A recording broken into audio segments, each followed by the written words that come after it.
What do you know?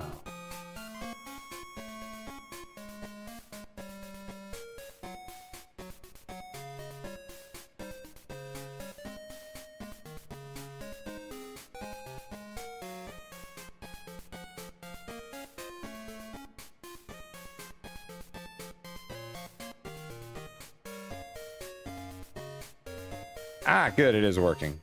Sick.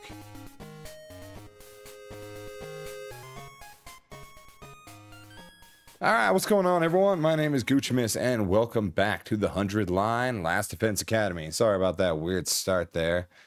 It's not like all my starts aren't weird. So, getting a late start today. That dang work keeping me out late. But what can you do, right? So, I was looking back here. A lot of the decisions are at the very beginning of the game, which is kind of a problem. Because I'm not sure if people... That one's a little intense. Okay, that one's a weird one. How about this one? Yeah, sure. I'm not sure if people are sick of the routes I've gone down so far, like the slasher route, comedy route. That one I can't force myself to go down again. So let's just try and unlock something new, right? So we can keep Aito alive, and then we can not tell people about our secret. Let's try doing that and see what happens. See what kind of craziness we get into. We're just gonna skip right over. Oh, skip. There we go.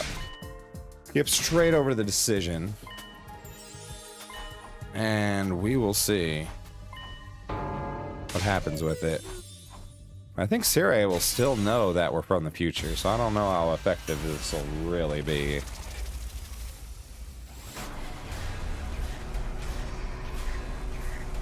Also, that screen tearing is gross. I gotta fix that. I don't know why it keeps reverting. Reveal my secret. No. No secrets for anybody. Keep everyone in the dark always. Takumi way.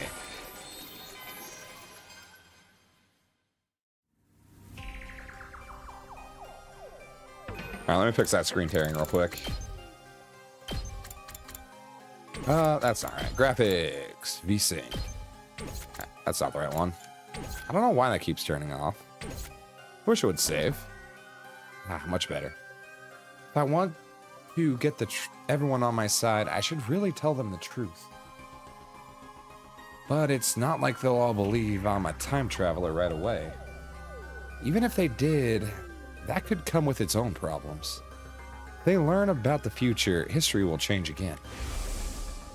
If you change too much, you won't be able to predict what will happen as easily as before. True, so this might be the closest we can get to... You could probably help the others avoid making the same mistakes as before without telling them everything. Do timeline 0. That's kind of what I was thinking too. Of course. There's no way of knowing if that's the right choice either. There is no way of knowing any of the choices. Consequences. Being able to predict what will happen next is a huge advantage. I didn't want to lose that, especially not if it could help me guide everyone to a brighter future. With that in mind, I did the only thing I could. ... Why'd you clam up all of a sudden? Answer us! How'd you know Aito was a traitor? Well, I lied to them. Last night, I went to Aito's room to talk to him about what we were going to do here. And I just happened to see his diary left open on the desk. He'd written out his whole plan on it. What? That's not what you told. I gave Sire a sharp look. I hoped that he would see the message in my eyes. I'll explain later. Anyway, that's how I found out what Aito was up to. Everyone exchanged dubious glances. They clearly weren't sure whether to believe me or... Well, it's not important how you got this information. What we'll really need to do is figure out if he really is a traitor or not. Hey, you're right. Let's go hear what Aito has to say about it. I agree with my dear sister. The others nodded in agreement, and they all started filing out of the war room. What? Don't you guys believe me? Sirai ran off after them, leaving just me and Haruko. For some reason, she was looking at me with an odd, confused expression. What's wrong, Haruko? We didn't do anything weird, did we? Why? Oh. What? She muttered that single solitary word to herself, then left. What did I do? Hold on, what did I do? Did she say why? Why what? That's what I want to know. Why do I have to tell everyone? That's why you ask. You answer why. Well, whatever. I better go after the others myself. They said they're going to talk to Aito. Means they're heading for the courtyard. I don't know what's freaking her out. I found Sirai waiting for me in the hallway. I thought about it and realized there was no need for me to get involved. It's no skin off my nose if the others want to get Asuki's side of the story. What's he gonna tell them? You were being tricked. Shira and Takumi are lying to you. Even if he did say something like that, he's got no evidence to back it up. I, on the other hand, have footage of his sudden change in demeanor and everything he said last night. Let them talk to him if they want. You and I have other things to discuss. Oh. Okay, yeah, fair enough. Let me guess. You want to know why I didn't tell him the truth? That's right. I explained my thought process to Sirai. If everyone found out about what was coming, the future would change again. To maintain the advantage of my foreknowledge gave me, I decided to keep them in the dark for now. Didn't you come back because you wanted to change the future, though? Yeah, but to a future where all of us survive. I can't do that. There's no point in any of this. I want to be the light that guides us towards that future. I see. In other words, your ultimate objective is for everyone to watch the final attack together with smiles on their faces, right? I don't like the sound of that. No, Sirai. We want to be on the escape pod. We don't want to watch the final attack. We want to be off of this planet. Not exactly. I really couldn't care less about the final attack. But he had the part about everyone being there, right? So I just kept quiet and nodded. I like it. Your interests and mine match up perfectly. So, what do you say we work together? I'll keep it a secret from the others, so that you came from the future. If it'll help the Special Defense Unit function more efficiently. I'm more happy to practice a little deception. Thanks, I appreciate it. One more thing. How much do you know about our mission here exactly? And so I told Sirai how things went down during my original 100 days at the Academy. Starting with what happened when I got to second to last Defense Academy, and when we met Nigao and the other team members. Then the revelations that followed: World Death, Cryptoglobin, the Exodus Project, and the artificial satellite. And of course the fact that the boy made from undying flames we'd spoken with last night was what, or rather, who was in the defense room. I told him more or less everything I knew. The only thing I left out was what I learned about Nozomi. The secrets she'd shared that first time were between her and me. I see. And is that all? Is that all? You mean there's more? What? No, of course not. You've already learned a crazy amount of stuff. That's enough, isn't it? Hell no, we need more. Actually, there was still something that was bothering me. Right. That's what you think the truth is. You got it all wrong, though. We must find the truth. Anyway, I better get going. I'll pretend like we never had this conversation. All sneaky like. Sneaky, incognito, reliable, ethical, inside man. That's me. Sirei hurried away, looking more suspicious than sneaky. Do I really not know the whole truth yet? Was Aito right? Well, even if he was, there's no use asking him now. This version of him has only been here for 3 days. He doesn't know all the things he told me in the defense room back then. Still, though, maybe I'll go talk to him anyway. Everyone else is probably there already. Yeah, let's go talk to Aito. He's a great conversationalist.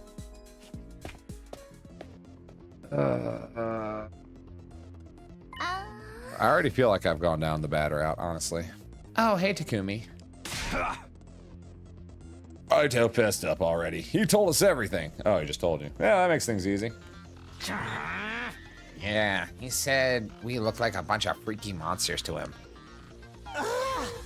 For me, that's actually a compliment. Practically a promotion. In fact, most of the time, I'm on the level of something a monster would leave in its litter box. Your monster poop? But that's interesting in a whole different way. His hatred of mankind seems to be the real deal at any rate. He even said we should all be destroyed. It all lines up with what you and Sirei told us. Yep. I hate you. That's me. What are we gonna do with him now? Chuck him in a barrel of used needles and see what he catches? Ugh. This ain't so. What do you think we should do, Haruko? Oh yes, you've been awfully quiet today, Miss Shizuhara. Something on your mind? She stares at me with murderous intent. No, not really. Haruko's eyes darted towards me, almost like she was watching to see how I'd handle all this. I'll go along with whatever you say. Mistress Haruko, would you like his appendix? I'll bring it to you on a silver platter.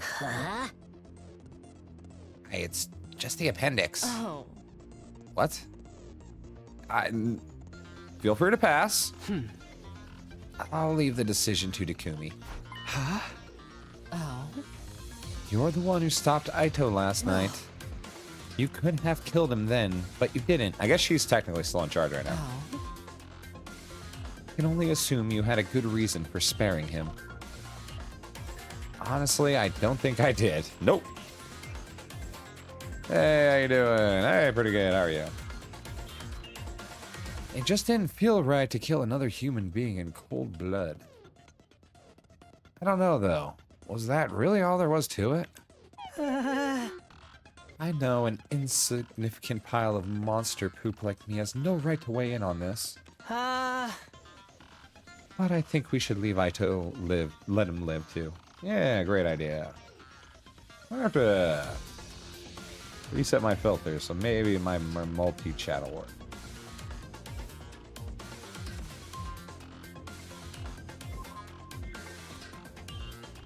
I'm pretty good. Good here. He seems really smart, so if we play our cards right, he might be useful to us. We gotta respect life, too. Even soup stock carries a soul of veggie used to make it. Like that one game. How's the stream going? I started not too long ago. But pretty good anyways. I have no idea what you're talking about. The game with the vegetables that are children or whatever. We're agreed on letting Aito live then? He shouldn't be a threat so long as he stays in his cage. It's got some kind of weird tech to negate his powers. So I don't get to rip out his appendix? If this were a killing game, he'd be a perfect candidate for the first murder victim. True. I told you you'd forgot and wouldn't send the request. You're right, I did forget. It's not that I forgot. I ended very late and I had to go straight to bed. And then I just got home not too long ago. So I didn't really forget. Whoops, my bad. The matter was decided. Aito would be kept in his cage in the courtroom from now on. As the others left, no one spared a word for the prisoner himself. All they gave him was a brief glares of contempt.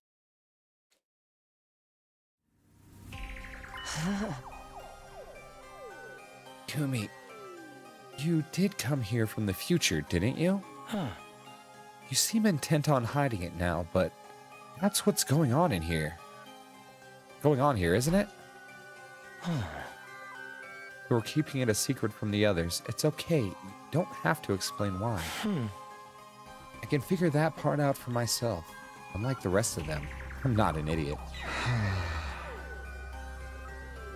Did they tell you my story about reading your plan in your diary? I don't remember that part. Oh yes, I could tell right away that you'd made up some excuse. So I went along with it. Told them I really did keep a diary, and that I'd written down my plan to kill Sirei. Played the part perfectly, do say so myself.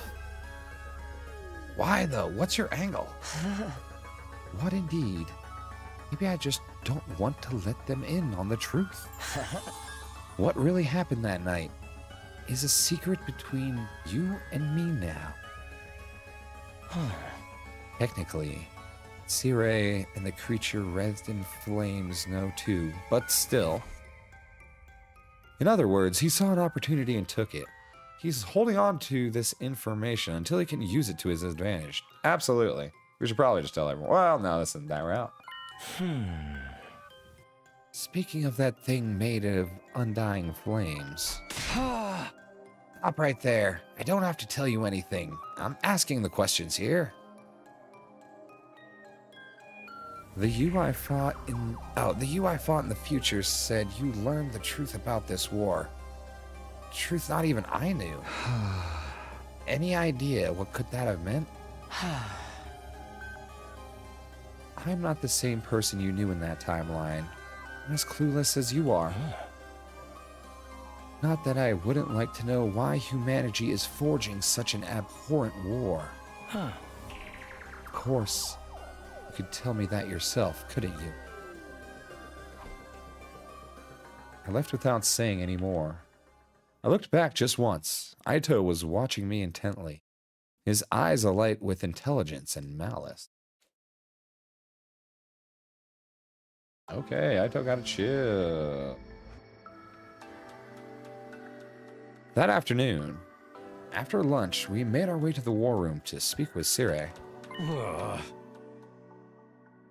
Never did get a chance to get you to spill the beans about the truth this morning. You are gonna tell us, aren't you? When we asked yesterday, you said it wasn't something you could decide on your own. Which means there's someone above you calling the shots, right? Yeah, me. Takumi. Yeah, but don't sweat it. I got permission. I'll tell you everything. All right, then. No time like the present, I say. Go ahead and tell us what's going on here. Sirei nodded and began his explanation. None of it was new information to me, though. It was the same stuff I'd learned during my first 100 days. World Death, Crypto Glob, and Exodus Project, Artificial Satellite. The boy made of undying flames and his physical body in the defense room. The existence of Second to Last Defense Academy and the 5 other fighters there. It all felt so familiar. There was nothing there to surprise or unnerve me. Everybody else was just as shocked as I'd expected. When it was all done, they stood there dumb, trying in vain to take it all in. Act surprised, Takumi.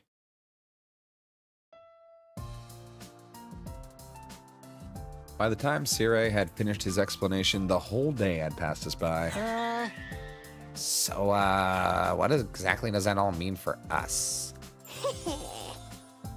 Weren't you listening? We're about to hold a killing game. Duh. I don't think that was it. Nobody said anything about that. In other words, we need to defend this school for the next 97 days.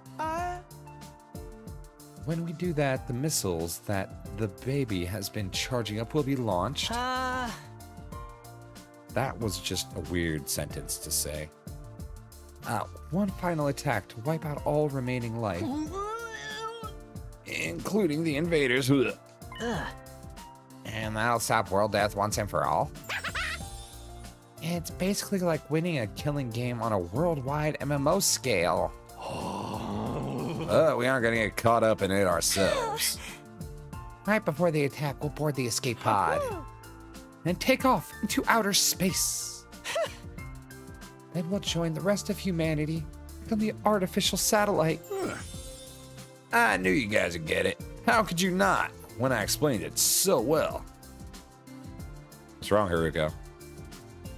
Surely you've lived this timeline. For some reason, Haruko remained silent through all this. She refused to even make eye contact with any of us. It seems like she was thinking hard about something. And this explanation has helped elevate your will to fight to a whole new level. Am I right? Hell yeah, I'm ready for this. Let's kill a whole bunch of invaders. Yeah, you've convinced me. If it means making it back to the satellite alive, then I'm in. I'll give him my best shot. Might need a couple barf bags. Yeah. I'll fight too. I'll do whatever it takes to protect my dear brother. What? But sister dearest. Don't try to stop me. You can say what you want, but my mind's made up. Huh? I don't think I have ever heard you speak so forcefully. I guess that's that then. How about you, Shuma? Honestly, I don't think a festering dung beetle like me will be of any real use. But I felt this weird surge of power pulse through my body last night. I feel like I've ascended to the level of, I don't know, a festering stag beetle? Yeah, man, that's the spirit. Takumi, Hiroko, you two have been fighting right from the start, so I guess there's no point in asking you, huh? We'll be fighting with a full team in our next offensive battle then. Seems that way. Let's all work together and wipe those rotten invaders. Oh yeah, I'm really feeling it now. Hooray! Come on, let's do a motivational cheer to celebrate. All together now. Special Defense Unit, best in the world, indestructible and undefeated. Teamwork! Never lose, never yield. Special Defense Unit, fight on! ... We're not feeling it, Takumi? Unfortunately, or perhaps fortunately, I didn't get caught up in the pep rally mood Sirei had going on. In my last timeline, Gaku, Tsubasa, Shuma, and the twins hadn't made up their mind to fight until much later. That's fine, we don't worry about that. Had hearing the truth really motivated him that much? Of course it did. Or did their sudden boost in power have more to do with it? Like in Shuma's case, probably both. Was the juiced up cryptoglobin flowing through them giving them more confidence than before? Either way, I was grateful I wouldn't have to convince them to fight all over again. At the same time, though, this could mean history would change again. Deviating from the future I knew even more. When I thought of it that way, I couldn't help feeling uneasy. I felt an intense gaze on me. I looked around and locked eyes with Hiroko. Why are you staring at me? She was looking back at me, also with a weirdly uneasy look on her face. She hates this timeline. That I do know. I'm sorry. I'd backpedal, but you're going to have to be honest with me what's going on. The meeting in the war room came to a close. After a somber late dinner, the others decided to turn in for the night. I did the same and returned to my room. Is it cheating to see what the timeline is called? I lay down on my bed to just space out for a while, but then, like if I saw the last route was called the comedy route, I wouldn't have kept suspecting something would happen, and it wouldn't have trolled me nearly as much. The entire time I thought something was going to happen, but nothing. I got up and went to the door to greet my late night visitor. Huh? Hiroko, what's up? I wanted to ask you about something. Oh, what is it? Oh. After we spoke to Aito in the courtyard, I went back to his room. Oh. I searched it from end to end, but I didn't find any diary. Uh-oh. She's on to you, bro. You've been lying to us, haven't you? What? Me lie? I don't know what you're talking about. Oh, You can't lie to her. Oh. We may as well tell her. You're from the future. You traveled back in time somehow and ended up here. That's how you really knew what Aito was up to. Am I wrong? Being confronted with the truth so abruptly threw me for a loop. See what he did there? My face tensed up. My palms began to sweat. How could you possibly know that? I realized too late that I shouldn't have said that. It was practically admitting she was right. Hiruko must have realized it too, although in her case, she seemed to relax a little.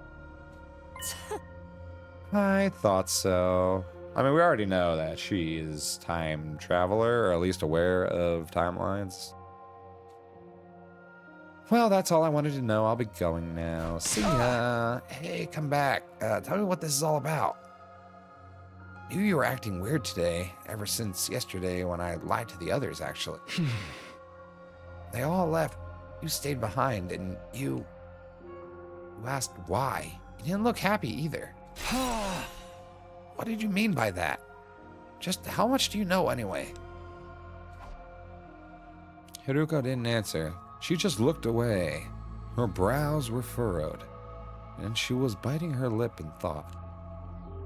We stood there in silence for a while until she gave a sigh and spoke up again. Let me sleep on it. I'll tell you everything tomorrow if I don't change my mind before then. Thanks, Hiruko. Just tell me if I'm wasting my time in this timeline, Jesus, girl. Well, yes. But I'll tell you one thing right now. Two, in fact. Keeping your time travel secret from the others was probably the right choice. Okay. The same goes for not killing Aito.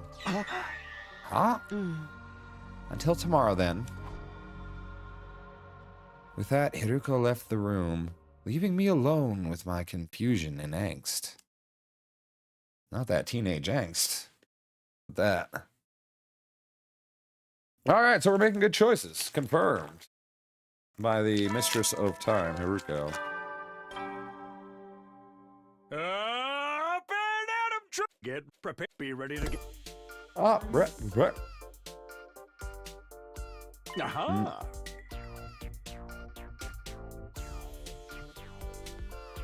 Now that you've had your breakfast, I have two very important announcements.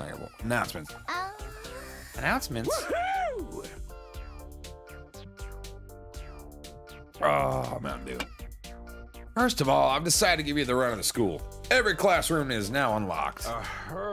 I'd originally planned to open them up little by little, but I was really touched by your show of determination yesterday. Consider this your reward. Awesome. Dibs on first try at the guillotine room. Whatever that is. We don't have one here.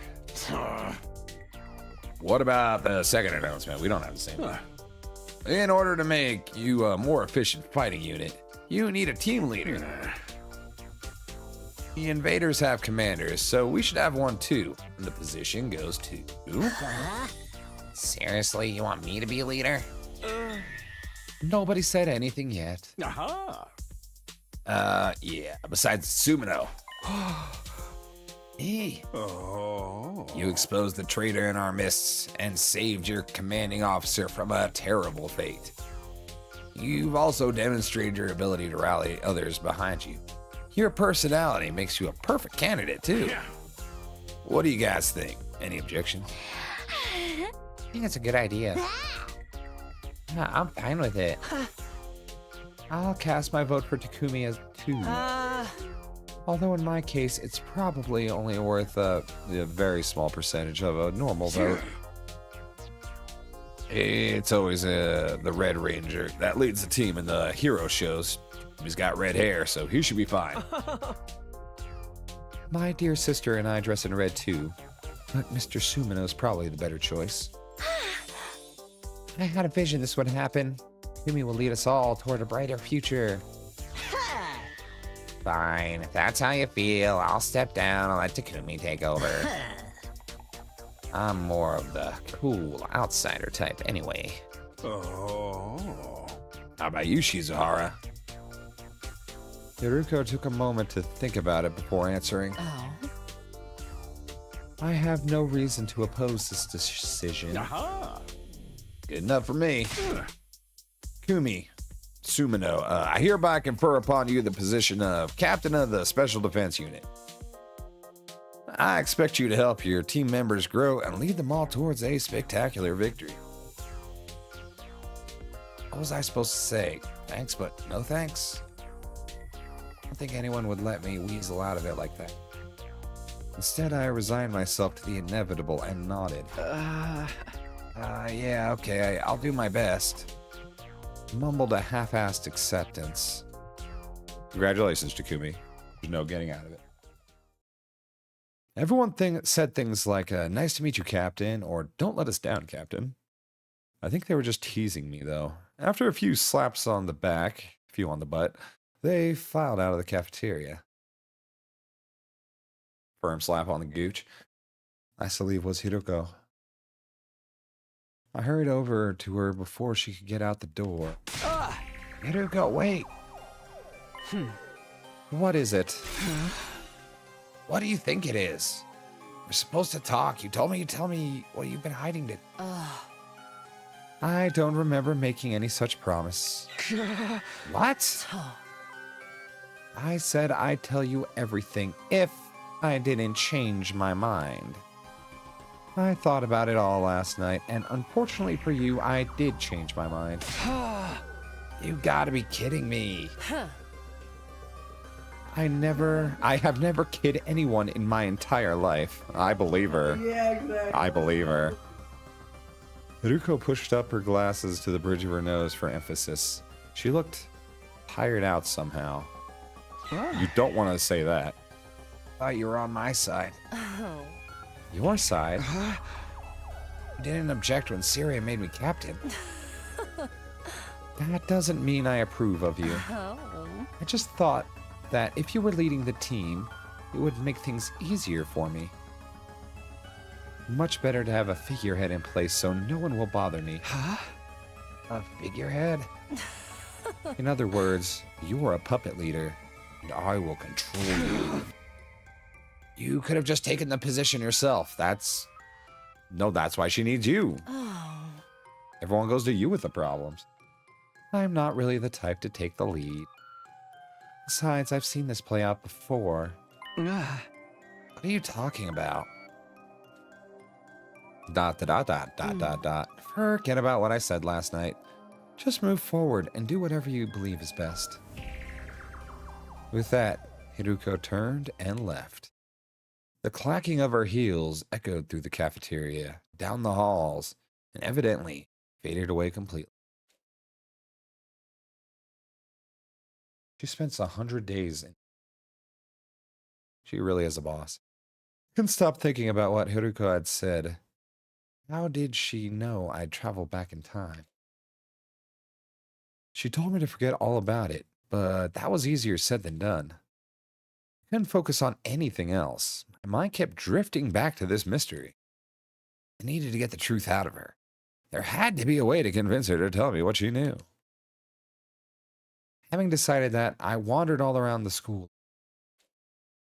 By the time I actually found her, the sun had already started to sink below the western horizon. Is that the right way? West? Rise in the east, sets in the west? Yeah. Yep, that's right. We should be on Earth still, theoretically. Found Haruko in the war room. Zero is there too. Hadn't noticed me, but seemed to be talking about something serious.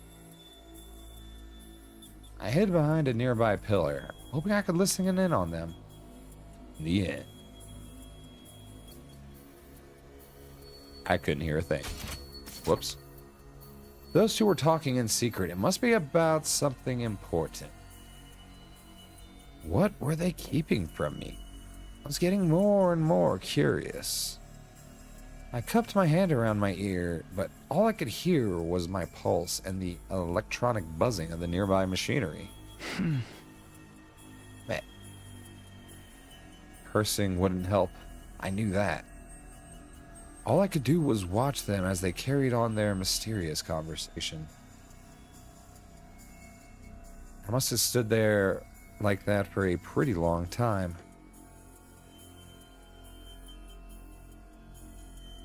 Eventually, Sire handed Haruko something. It was small and fit into the palm of her hand. Hell is that?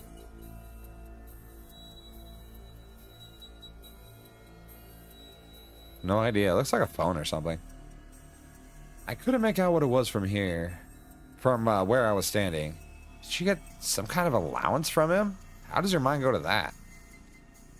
No, it couldn't be. Whatever it was, Haruko slipped it into her clothes and left the war room. Sire followed suit a little while after.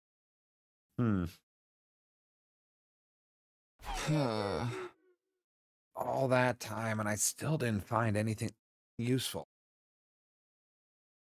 What could Haruko have been talking to Sire about? And what was that thing he gave her? I should go after her. I still have so many questions that need answering. She definitely knows more than she told us in the other timeline, too, for sure. It was past 11 p.m. by the time I headed back to the roof. I was still reluctant to give up and go to bed, though. What? Oh, yeah, I was still reluctant. Yeah, whatever. So I decided to knock on Haruko's door instead. But when I got there,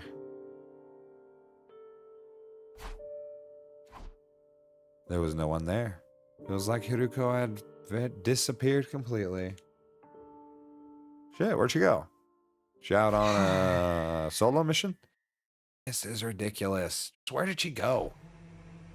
As I stood there wondering to myself, I heard a noise. It sounded like colors? I looked over the railing and down into the schoolyard. There, hovering near the wall of fire, was a drone with a fire extinguisher mounted to it. And standing next to it, Haruko! Haruko activated the extinguisher and created a hole in the wall. She stepped through it and out into the night. Where's she running off to now? I scrambled down the stairs, hoping it wasn't too late to catch her. I arrived in the entrance hall, and sure enough, one of the fire extinguishers was missing. I grabbed the remaining one and headed outside. Once I was past the wall, I walked around for a while, but didn't see any trace of her Haruko.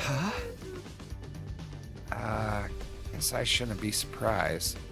Be anywhere out here. But now that I'd come this far, I couldn't just give up. Between what she told me last night and her conversation with Sire today, Haruko had a lot of explaining to do. I wanted to know why she was wandering around off school grounds at night, too. Plus, what is she up to? Man, the Takumi in this timeline is confrontational. Other Takumis, they would have been like, well, maybe they'll tell me about it eventually. I guess I'll spend 5 weeks having free time.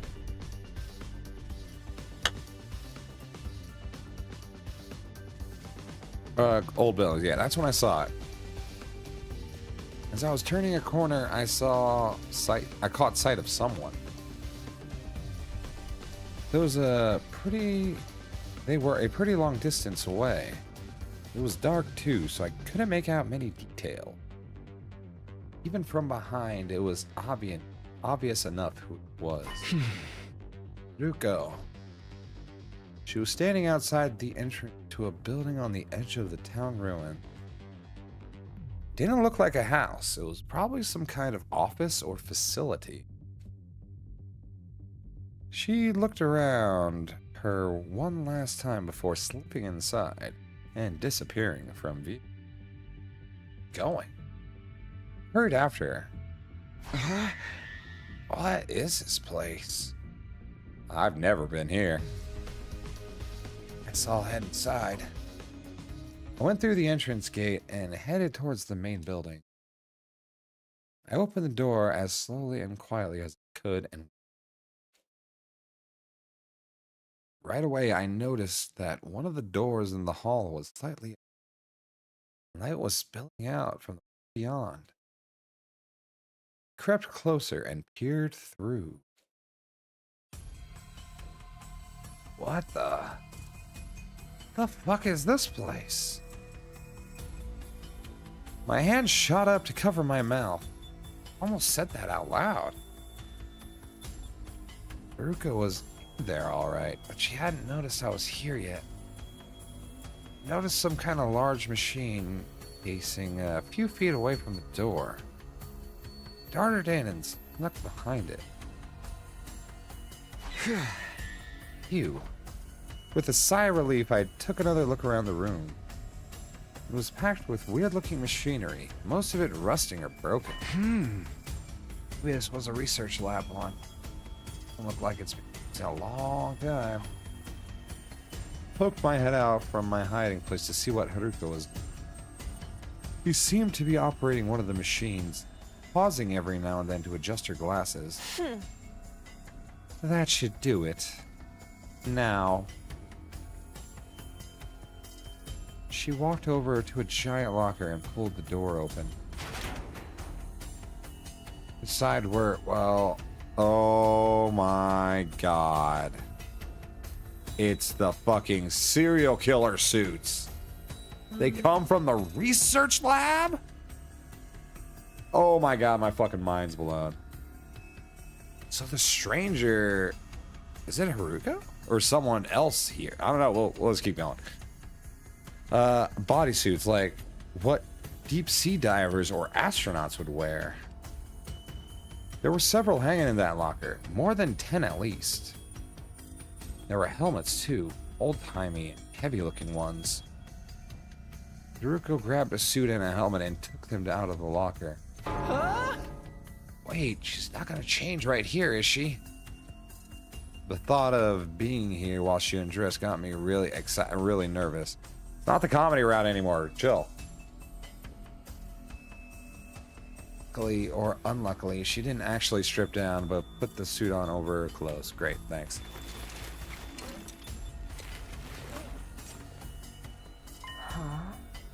There, ready to go.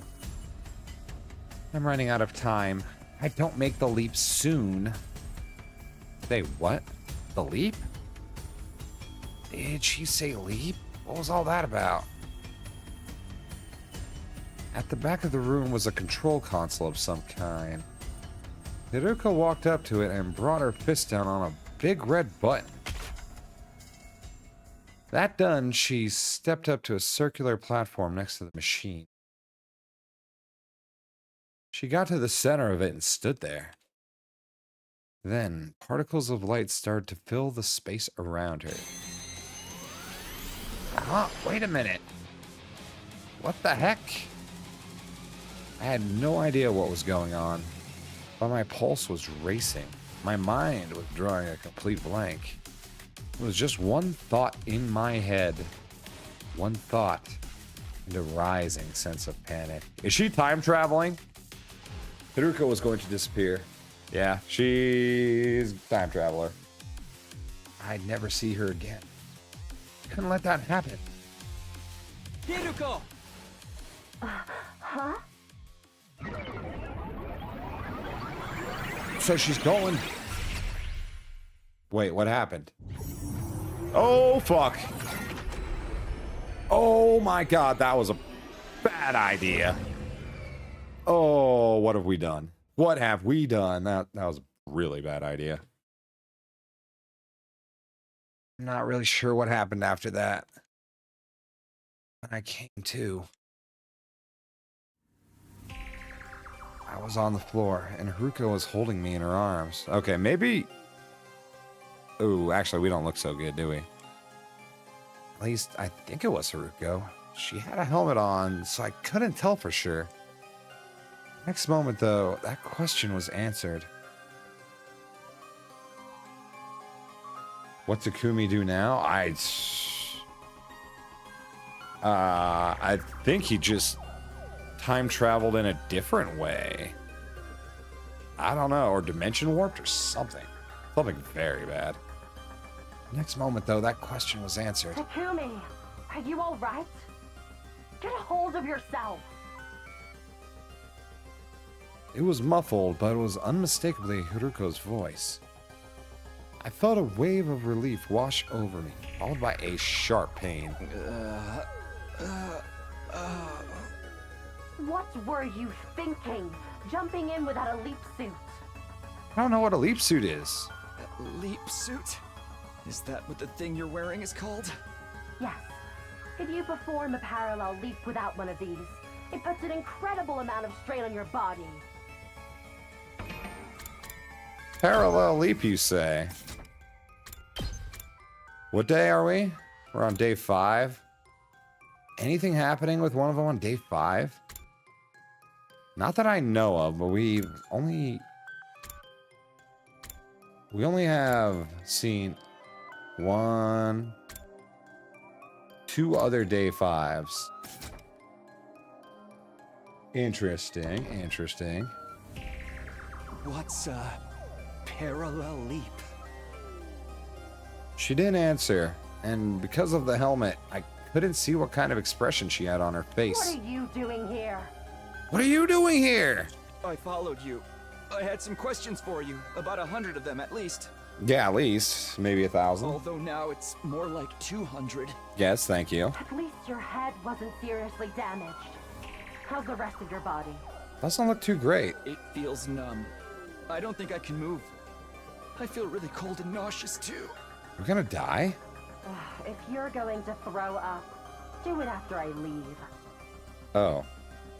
How kind. Leave? Where are you going? Back to the academy. You're going back already? Why? I don't have time to explain. It's already past midnight. Midnight? What day is it now then? Day 5, technically. Late night, day 4, or early morning, day 5? What does it matter? Are you trying to waste my time? No, I just want facts. Ugh, I have to go. You stay here and rest. No, tell me more information. Fuck whatever you're doing. I mean it. Don't you dare move from this spot. Oh, fuck. Haruko stepped away from me and made her way to a nearby locker. Not the locker she'd taken the leap suit from, a different one. She opened the door, revealing 2 drones, both fitted with fire extinguishers. 2? That didn't seem right. If Haruko used one of them to leave the school, where did the other one come from? I could have just been here. I'd left the extinguisher I used outside, leaning against a wall. It couldn't have ended up in here somehow, could it? While I was still trying to make sense of everything, Haruko grabbed one of the machines and rushed out the door, still wearing her leap suit. Oh, we're in a different timeline right now, aren't we? After lying there for a while, the feelings started coming back to my legs. Pretty soon I was able to move around again and got to my feet. I'm still in the same place I was before, right? It looks the same anyway. We're not in the same place. No shot. We jumped with her. What happened when I dove into that circle of light after Haruko? How long did I black out for? I feel like very long. A minute at most. What could have happened during that minute?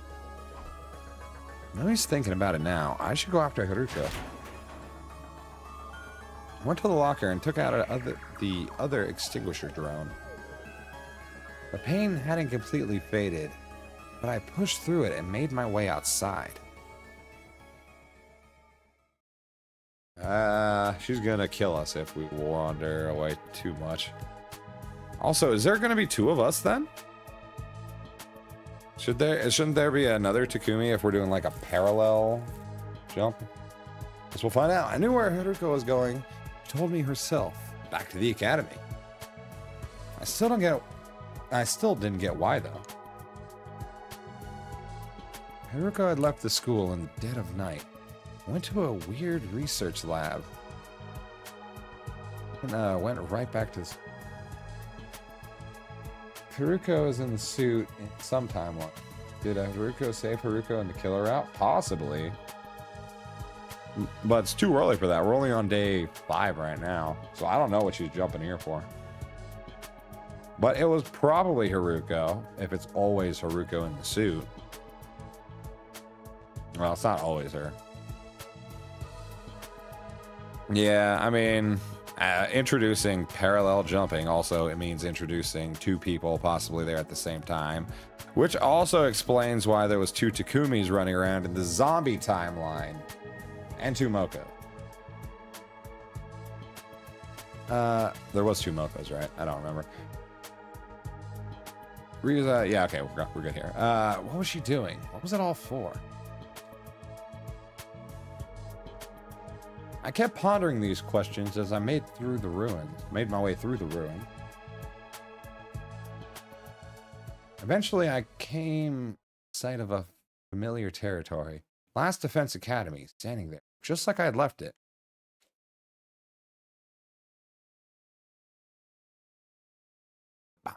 Last Defense Academy. Where's Haruko?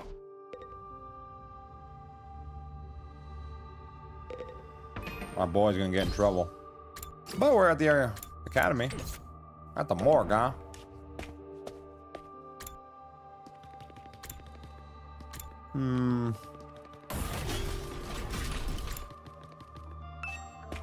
What level was the morgue? Level 2.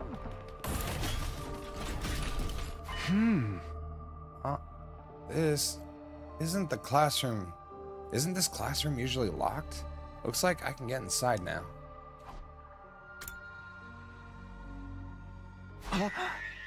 Huh? What is that? Several desks were lined up in the strange classroom. And there was something lying on top of one of them. Something vaguely human-shaped under a white Dead Ito? I slowly walked up to it, grabbed the white sheet, pulled it off. Yeah. What? Ito? Oh, wait, they're talking. It can't be. He was shut up in his cage. There's no way he could have gotten out.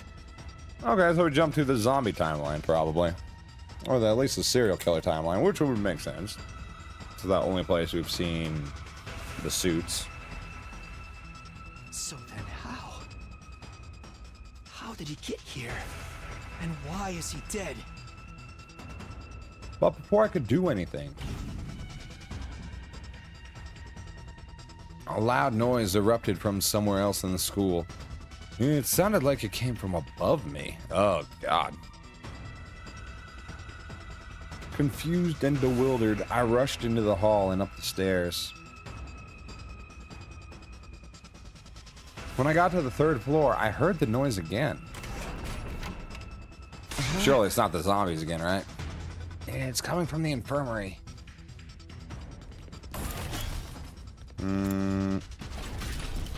Where, oh where is the infirmary? Connecting hallway. I really do hate the layout of the school, I won't lie. Like 3 stacked boxes. You could have done something cool. Infirmary. Somebody was collapsed in one corner of the room. She still had the weird suit on, but her helmet was gone now. I could see her face clearly. It was Hiroko. I scrambled over to her and propped her up, just like she'd done for me earlier. Hiroko, are you okay? Come on, hang in there. I shook her shoulders and her eyelids fluttered open. Wake up! Wake the fuck up! When she saw me, her eyes went wide with shock. And then for some reason, she kicked me in the stomach. I went flying like a rag doll. I smacked into the corpse recovery drone, and it fell to the ground with a clatter. And that wasn't the end of it either. When I looked up, Haruko was standing right in front of me. Oh god, she's gonna kill me. She reached down and began squeezing my neck hard. It felt like she was trying to wrench my head clean off. Haruko, what are you doing? I don't think this is the timeline where she loves us. Maybe we're like, it's a Doctor Who situation. We're in our future, her past. You know? Please, stop it!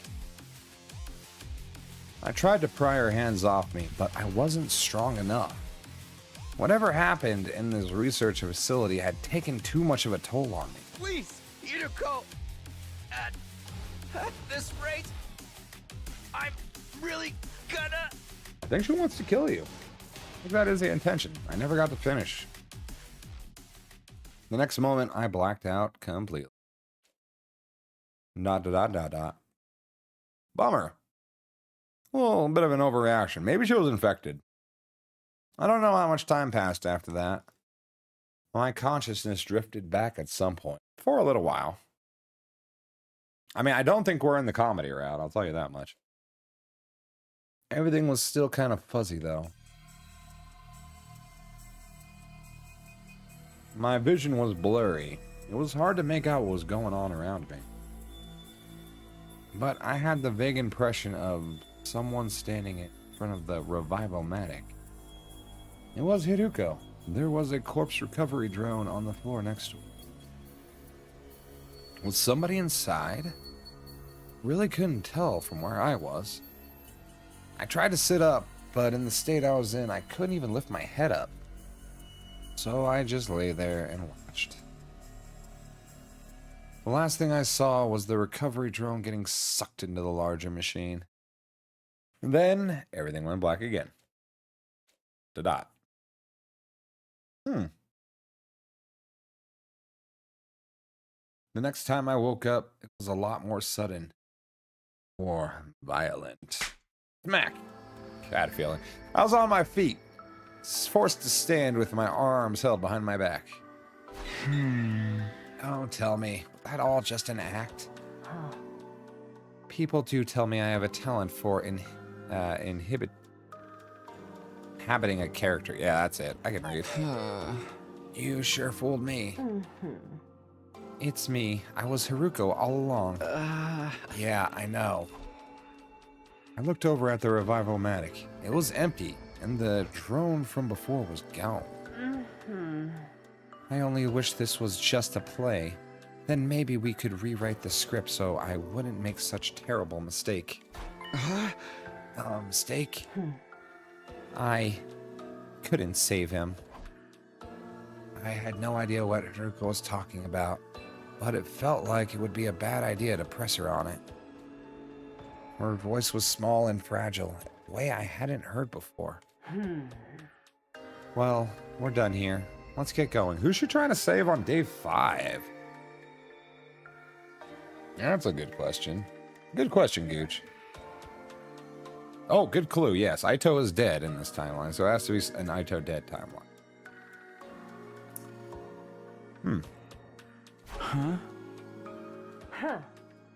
We're going back to where we belong. That's, yeah. We're going back.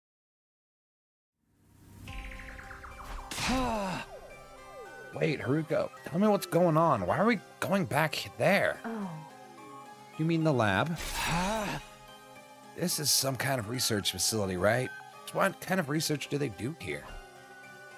Haruko wouldn't answer me. She just kept going, leaving me no choice but to follow her.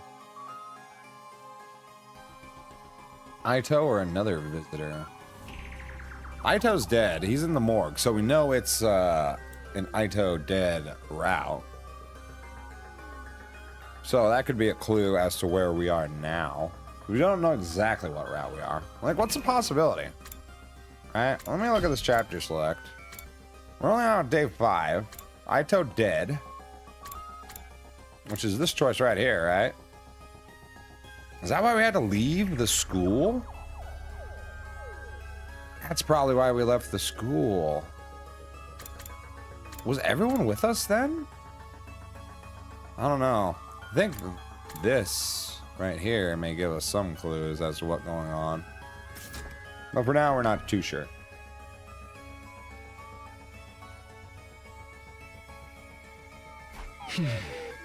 Go. Please tell me what's going on. I'm so lost. Enough that this weird lab. Also, I saw a body back at the school. Huh? Body? Yeah, it was Aito. I saw him with my own 2 eyes. In the classroom on the 2nd floor. He had been drained. It's just a dried up husk. Huh. I see. Is that all? Aren't you shocked by that? Not especially. Yeah, me neither. Huh? Just not that shocking at this point. Haruko is scheming for the greater good, 99%. Vacation 1%. Yeah.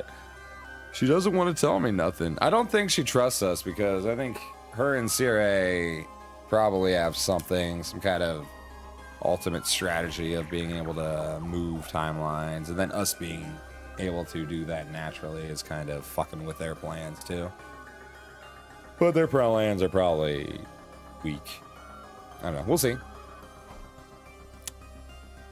Go turned away, shutting down any further conversation.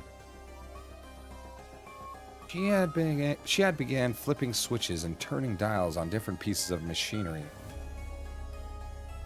I trailed after her, asking question after question, but she ignored me and just kept working.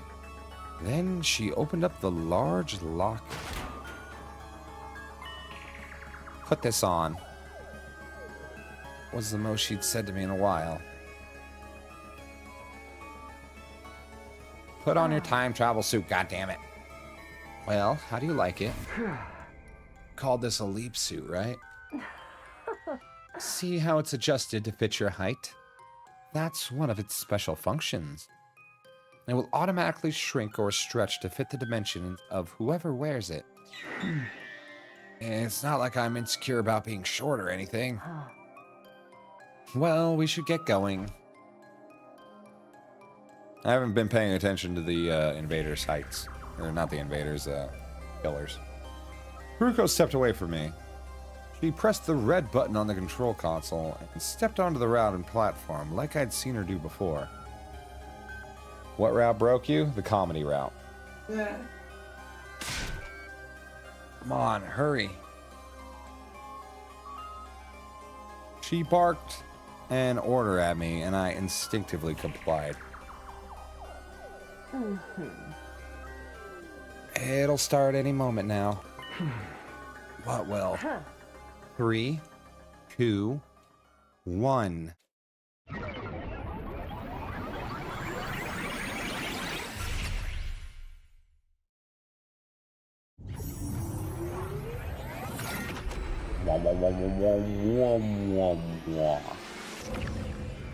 I see the multiverse.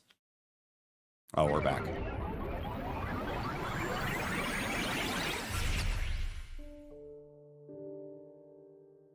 Dot, dot, dot, dot, dot, dot. It's done.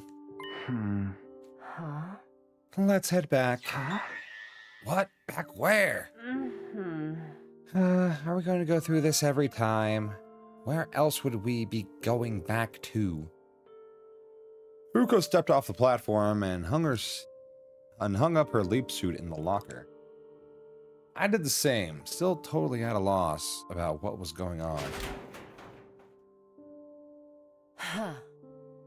Don't tell anyone about what you've seen here today. You understand what will happen if you do, don't you? Behind her glasses, her eyes were filled with murderous intent. I gulped nervously and nodded. Oh, God. She's gonna kill us. Alright, so that's how she travels through time. She doesn't have, like, our power, because that would make sense. She has machinery. It was around 4 a.m. when we got back to the school. Still dark.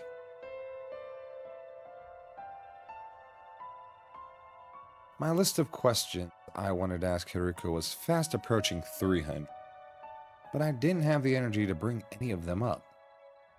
My body got put through the ringer at the lab, then kicked and strangled shortly after. It was no wonder I was exhausted. She still hadn't apologized for any of that. Oh well, only one thing to do now. Time to get wasted. I went back to my room and fell onto my bed. All of a sudden, I felt more tired than I had in a long time. I allowed myself to relax, soon fell into sleep. Bedtime for Taku. He's a little time traveler, isn't he? I woke up and went outside, realizing I must have slept away most of the day. I didn't feel so tired or beaten up anymore, but my head was still as fuzzy as ever. Not so much from fatigue as the 300 or so questions swirling around in my mind. For now, I decided to focus on just one of them, and I knew which one. No, we don't care about that. We know why Aito's dead. Huh? Aito. Why are you so bent out of shape about Aito, bro? Ask the thing about what the hell that machine is. Freak. Wait. Let us teleport. See, Aito's alive. He's fine. He's in his box. He's happy. Aito, you're... What's the matter, Takumi? You look like you've seen a ghost. Not that I've ever seen a ghost myself, or seen how you look when you've seen it. When you think about it, isn't that expression a little problematic? Hardly showing proper respect towards the dead. You're alive. Hold on, let's go down this rabbit hole here. So, if you're dead and... In response to my comment, Aito put his hands on the bars of his cage and pushed against them. Last time I checked, yes. If I were a ghost, I'd have phased out of here a long time ago. What's going on here? I saw his body just last night.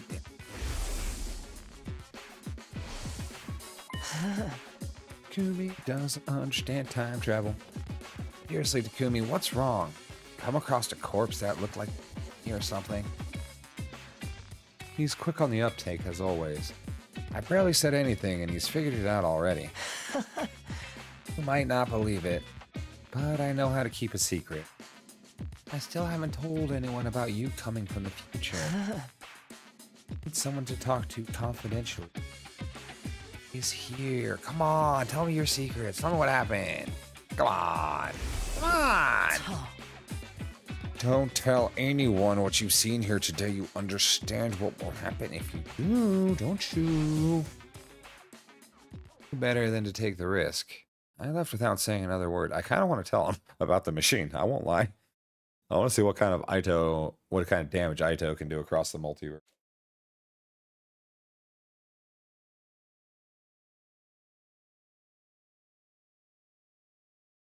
That night, the others ate a sumptuous dinner at the cafeteria before heading back to their room.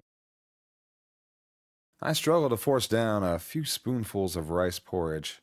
I put it aside and stopped Haruko before she could leave. Go, have you got a minute? I really need to talk to you.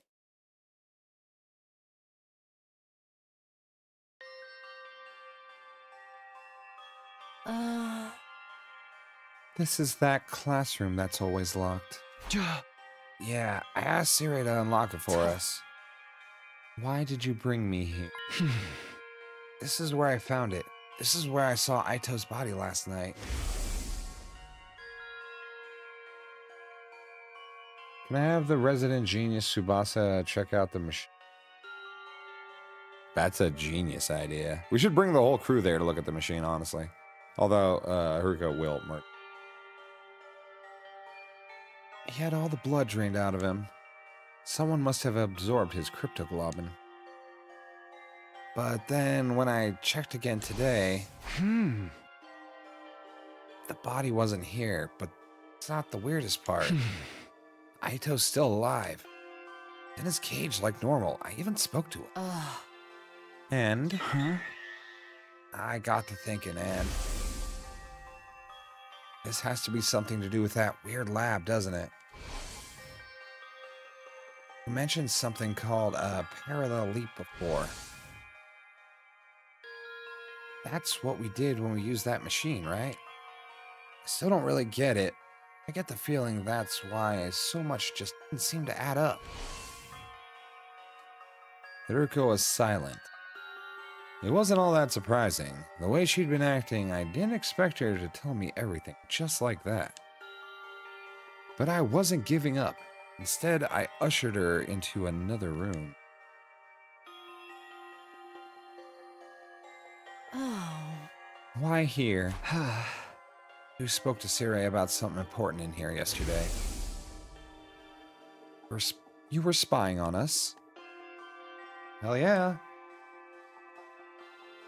Oh, controller died. Shit. No.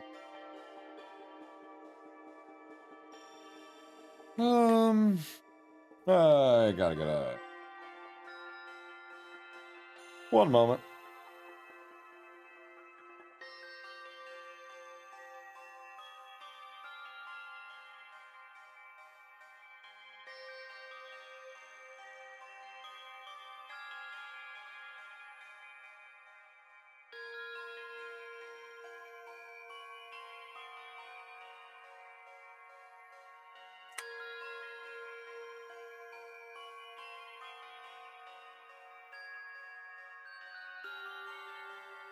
And I'm back.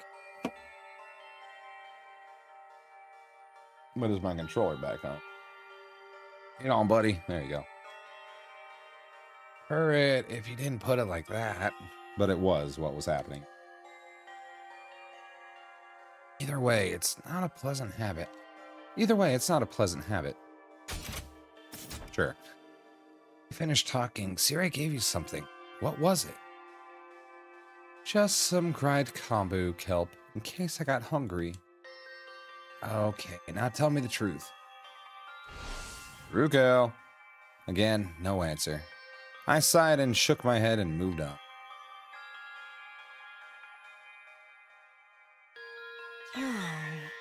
Quite the little tour of the school you're taking me on. Huh? This will be our last stop. Last night I rushed in here and found you passed out in the corner. I had no idea what happened. This only got more confused from there. I woke up, you kicked me in the stomach and tried to strangle me. Maybe you can explain that? Yeah, why did you try and murder me? Maybe even succeeded. Huh? You still haven't apologized for that, you know. Maybe she wanted to scan our brain. That's a big possibility. I didn't have a lot of choice in the matter. It was a regrettable accident. Accident that nearly killed me? Fine, I'm sorry. You got your apology. Can I go now? Haruko was already turning to leave, but I grabbed her arm before she could go any further. That's probably not going to end very well for her. I'm not done yet. After you nearly killed me, I came to just for a minute. And I saw you in front of the revival-matic with a corpse recovery drone. Who was inside that drone, Haruko? You said I couldn't save him. Him? Who? Were you talking about whoever was in the recovery drone? Thought he was Killer Takumi. No, they're actually probably talking about the timeline that she comes to here in the zombie route. And she's trying to save Takumi. No, that's too early for that. None of that lines up. Sorry, I'm dumb. Moving on. Unless it's not just parallel. Unless it's any day. I don't know. Parallel sounds like same day. Oh. Was that all you wanted to ask? Just one more thing. This one's the most important of all. You already know that time travel exists. You knew I came here from the future. How? Haruko pushed aside a lock of her long, silky hair and looked away. She was clearly nervous. She was biting her lip, fiddling with her choker, tapping her heels. Finally, she made up her mind and spoke. All right, I'll tell you. Huh? Will? on one condition. Starting tomorrow, I'm gonna have a lot to do. I might struggle to get it all done by myself, so I'll need someone to help with it. Huh? Mean me? Naturally. What exactly would you want me to do? Just do as you're told. Follow my instructions and don't ask questions. I need to be able to work in peace without stopping to explain things. Provided the work gets done, I'll answer all your questions on the evening of day 9. You really will this time, right? You're not going to change your mind again? I gave you my word. Just so long as you hold up your end of the bargain. Ko looked at me dead in the eye. I met her gaze without flinching. Okay, you got yourself a deal. Thought he was killer. I mean, the gi can only reassert itself in specific situations. You can't constantly do it. I don't know what triggers it, but the gi is still inside of our brain, technically. Hiruko called me in my room shortly before the dawn of the next morning. Oh? I'll get right to the point. I'm going to second the last defense academy today, and I want you to come with me. I'm sure you understand why we're going. To get Niga and the others, right? Hiruko nodded. It was no surprise that she knew about the other campus. Sirei had explained it to everyone a few days ago, after all. Hey, wait a minute, today? You don't mean right now, do you? Of course. Not even 4:30. Time is of the essence. We need to be back here before tomorrow. Tomorrow was day 7. That was the day the first commander we faced came back to fight us again. The battle? How do you know about that already? And that's a penalty. I told you not to ask questions, or are you incapable of holding up your end of it? I reluctantly held back a torrent of questions welling up inside me. Now go and wake the others up. We'll need more than 2 of us for this journey. We'll need to put together an excursion team. Okay, but why do I have to be the one to do it? I know, it's such a pain, isn't it? Are you starting to see why I made you the captain now? True, yeah. She doesn't want to do things. You know what? I'm with her. I don't want to do the chores either. I decided to run things by Sirei before getting the others involved. In my future, the other academy was attacked on day 10. During that battle, Moko was taken prisoner and later killed. It's better for us to avoid losing soldiers if we can help it, right? So I was thinking of going there and bringing them back here. Genius plan, Takumi. Why so early in the day, though? Because there will be an invader attack here tomorrow. We'll have to leave soon if we want to make it back here in time for that. Sirei spent a few minutes thinking the matter over. All right, I'll allow it. Thanks. There's just one thing worrying me, though. The attack does come. Everyone will probably going to ask how I knew about it. I already decided not to tell them about the time travel, so... Don't sweat it. I'll come up with something. Yeah, just say you got intel. No big deal.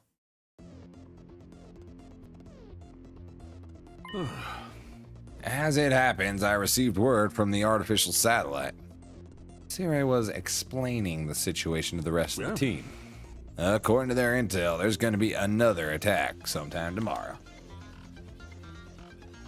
They were able to deduce this by analyzing the enemy's movements from above. There's going to be a lot more of them than you saw on your first day here. So I made the decision to call in the troops from the other campus to supplement our current fighting strength. I had to hand it to him. He sounded convincing. The others accepted the story without a second thought. So you're saying we need to get there and back for all before tomorrow? Ruko was playing her part too. You'd never have guessed this was her idea in the first place. So, who's going and who's staying?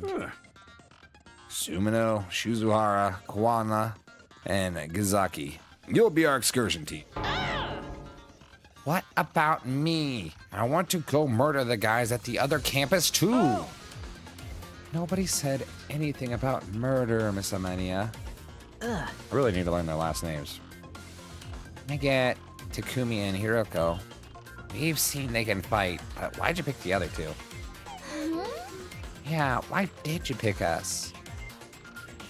If we end up having to fight while we're out there, wouldn't Takamaru or Darumi be a better choice?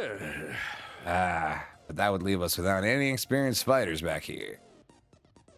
Just think about that would mean if the excursion team didn't make it back in time. I guess that makes sense.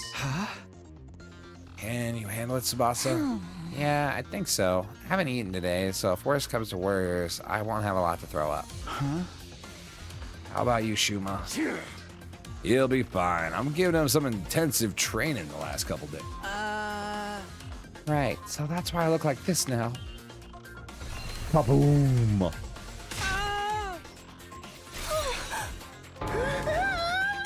I wonder if there's a route in which Takumi's brain gets put in Sirei, and everyone thinks he's just Sirei. That'd be hilarious. Just Takumi is the boss the whole time. Got to do the announcements and everything.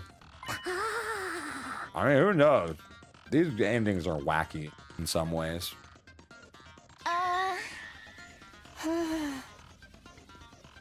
I can even control it now. If I relax a little, I go back to normal. Sorry, you must have found that pretty revolting, huh? Nobody spoke up. We were all still in shock. Well, not all of us. Shuma himself was fine, and Takamaru, since he had been the one training him. And also... Yeah, Haruko knows, I knew. For some reason, Haruko wasn't fazed by Shuma's transformation either. Almost as if she'd seen it before? Anyway, don't worry about me. I'll do my best to be useful in my own trashy way. Do you guys remember when I mentioned feeling in a surge of power before? You all felt that too, right? We all nodded. I get the feeling we can do great things with this power. The flow of time is by nature one of the absolute truths of the world. There's no way that flow can be reversed. Breaking that rule and warping time to your own ends is bound to have consequences. No, it'll be fine. Going back in time, I'd broken that absolute law. And the resonance effect that made everyone stronger was already having consequences I hadn't counted on. True.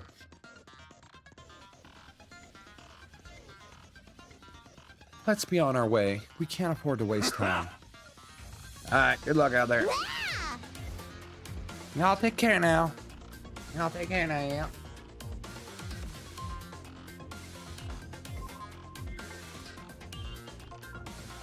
With that, the members of our excursion team went to the war room for an additional briefing from Sirei.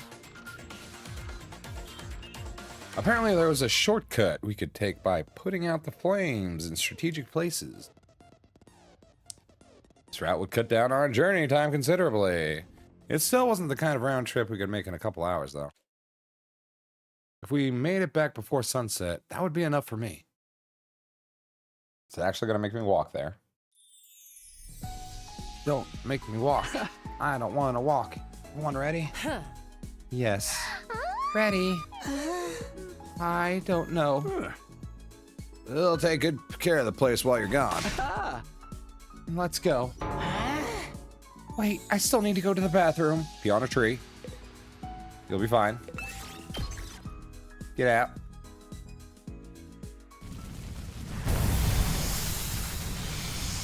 I'll pee on a tree. Speaking of, I'll be right back. 2 seconds.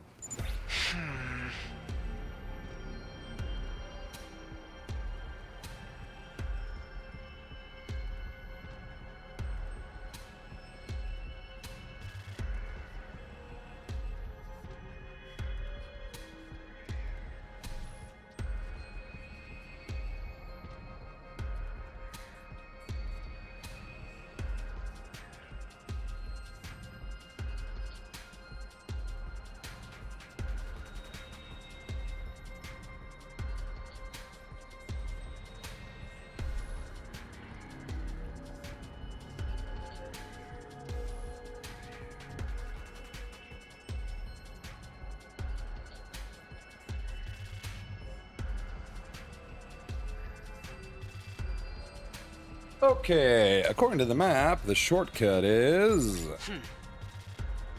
Oh god, that's on fire. Oh god, I gotta burn down our house. Right over there. You know that. Siri told us, didn't he? Oh yeah, I guess. Don't just stand there mumbling. Get moving. Well, they're gonna make me walk. No. Fine. Let's get to it then. 2. I don't really care about getting stuff on this run, honestly. I'm just gonna get there. Let's go up there.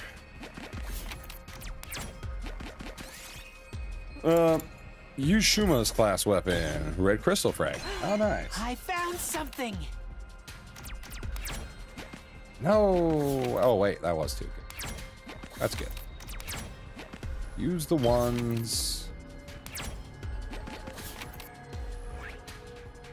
See, doesn't matter which way. No, I can just go straight. Straight as an arrow. Just ignore. No, not a battle.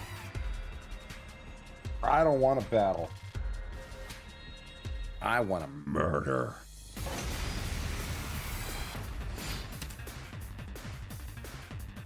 Okay, understood. Ready when you are. We're gonna have car time. Out of the way. Let's They did keep it give up. me a Leave pretty it OP to me. group to go on this way. We did. I'm good. Whether whenever. Tsubasa knows it or not, she's a beast. How's this? Let's keep it up. Leave it to me. Out of the way. Me too. I'm good whenever. Dang. I don't think I can actually shoot all those. Okay, good enough. Here we go. Your turn, Takumi. Stabbing. That's it. Good to go. Actually move up. There. Got my turn. Take that. Yay. We did it. Go with the 3, avoid the battle. Take the offerings. That's the first time I've ever took the offerings from that. Maybe I should have been doing that more. Pattern with strange symbols. Oh yeah, this is just another altar. We did it. Did it.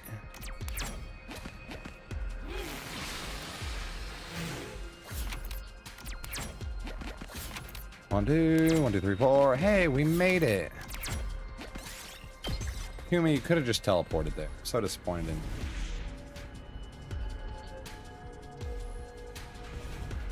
you. Okay. Continuing on.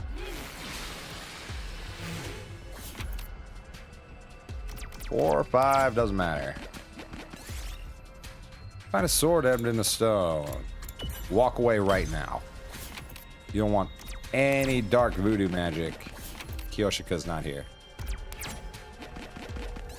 Yay, we made it.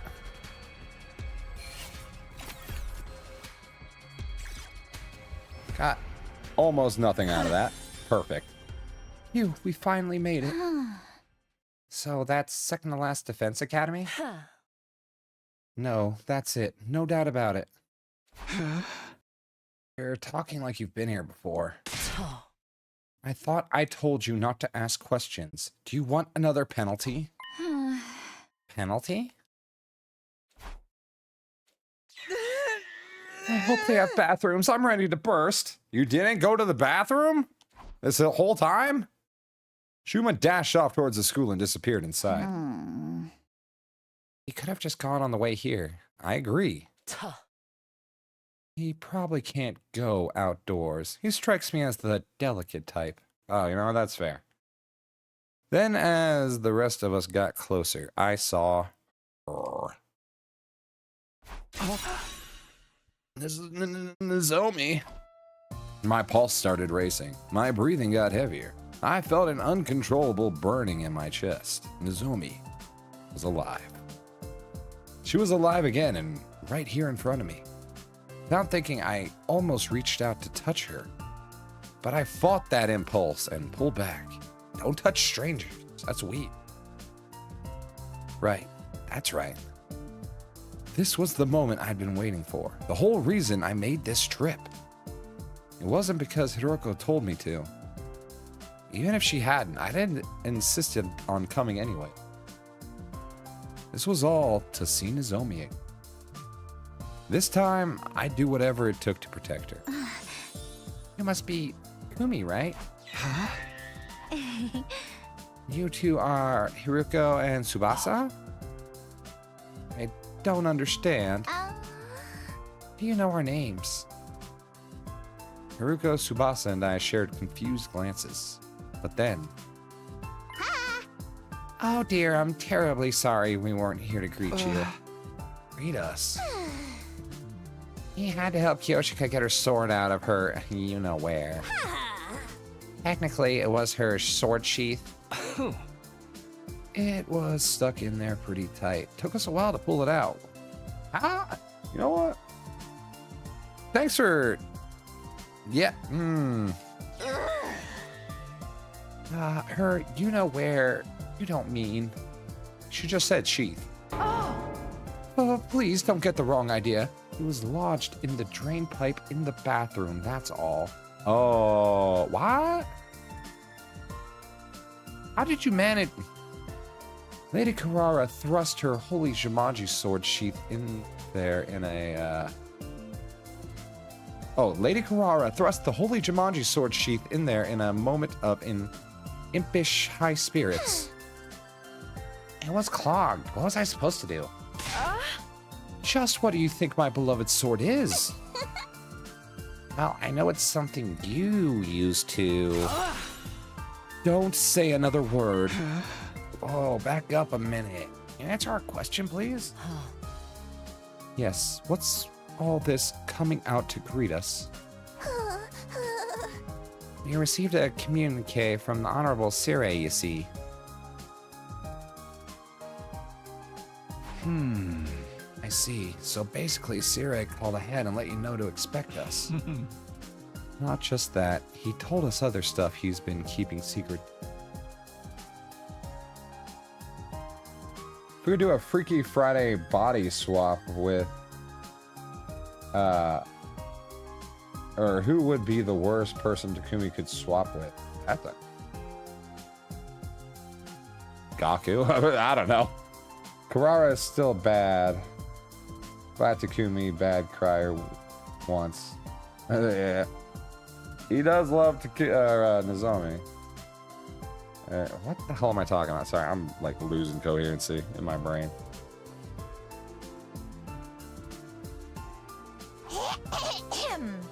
He explained how circumstances have changed.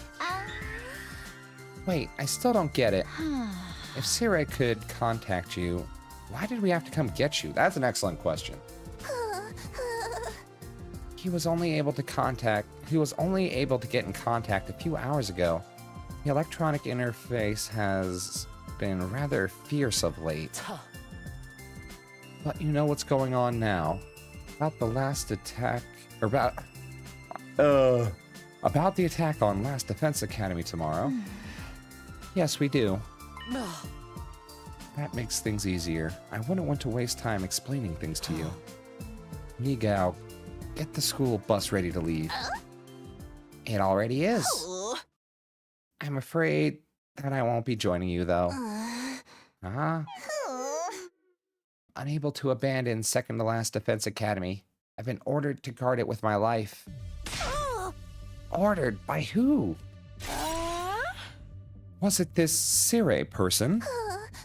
No, these orders came from someone higher up. Nigao looked up as he said this. Up at the huge celestial body in the sky, lit with countless mechanical lights, the artificial satellite. What if Takumi swapped minds with Vecnus, Supreme Commander of the Invaders? Yeah, that would be awesome to have a whole route where he's just the Supreme Commander. Honestly, if they introduce like body swapping, that could introduce a lot of cool stuff. The enemy hasn't realized this school is only a decoy yet. Sooner or later, they will attack it. When that happens, are you planning to self-destruct? Oh my, how did you know? Sorry, but I won't allow that. We can't afford to lose you. If I thought Haruko was showing a softer side of herself, I was wrong.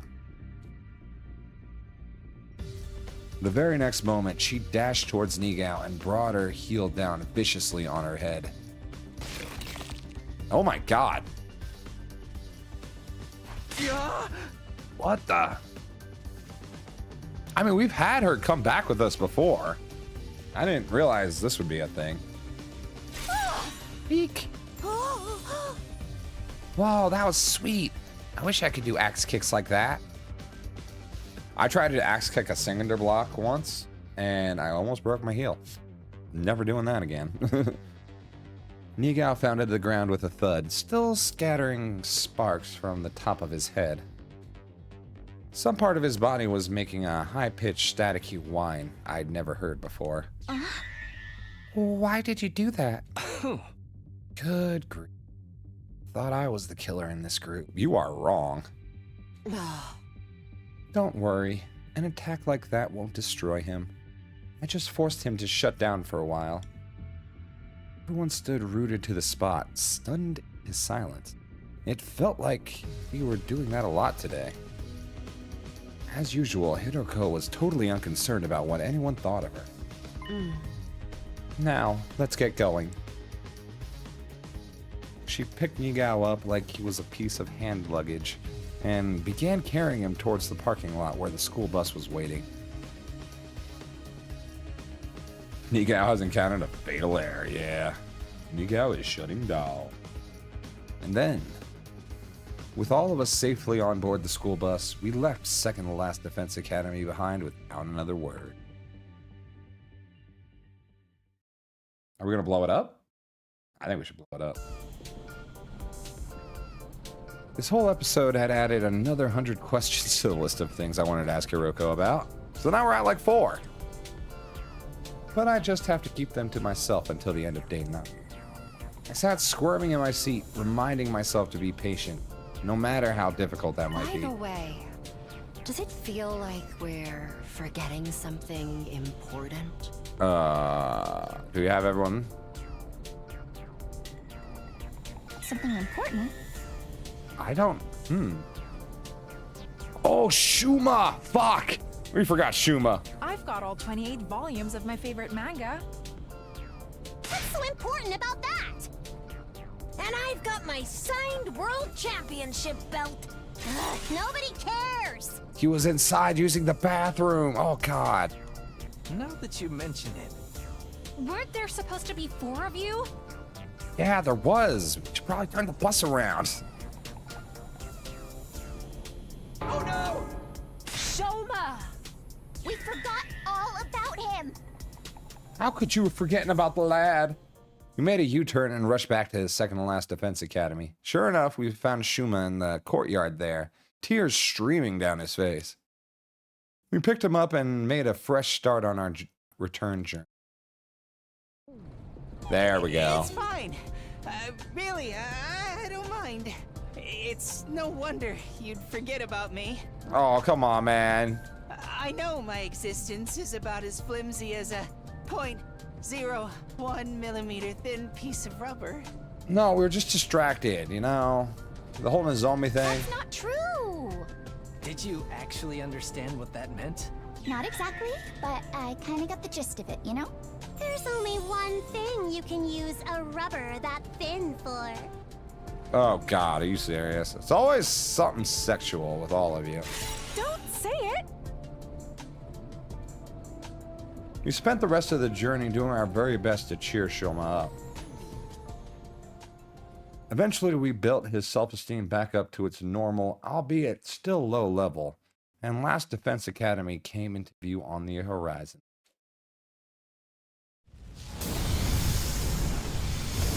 Poor Shoma. I just gotten in his mech and walked that bitch home.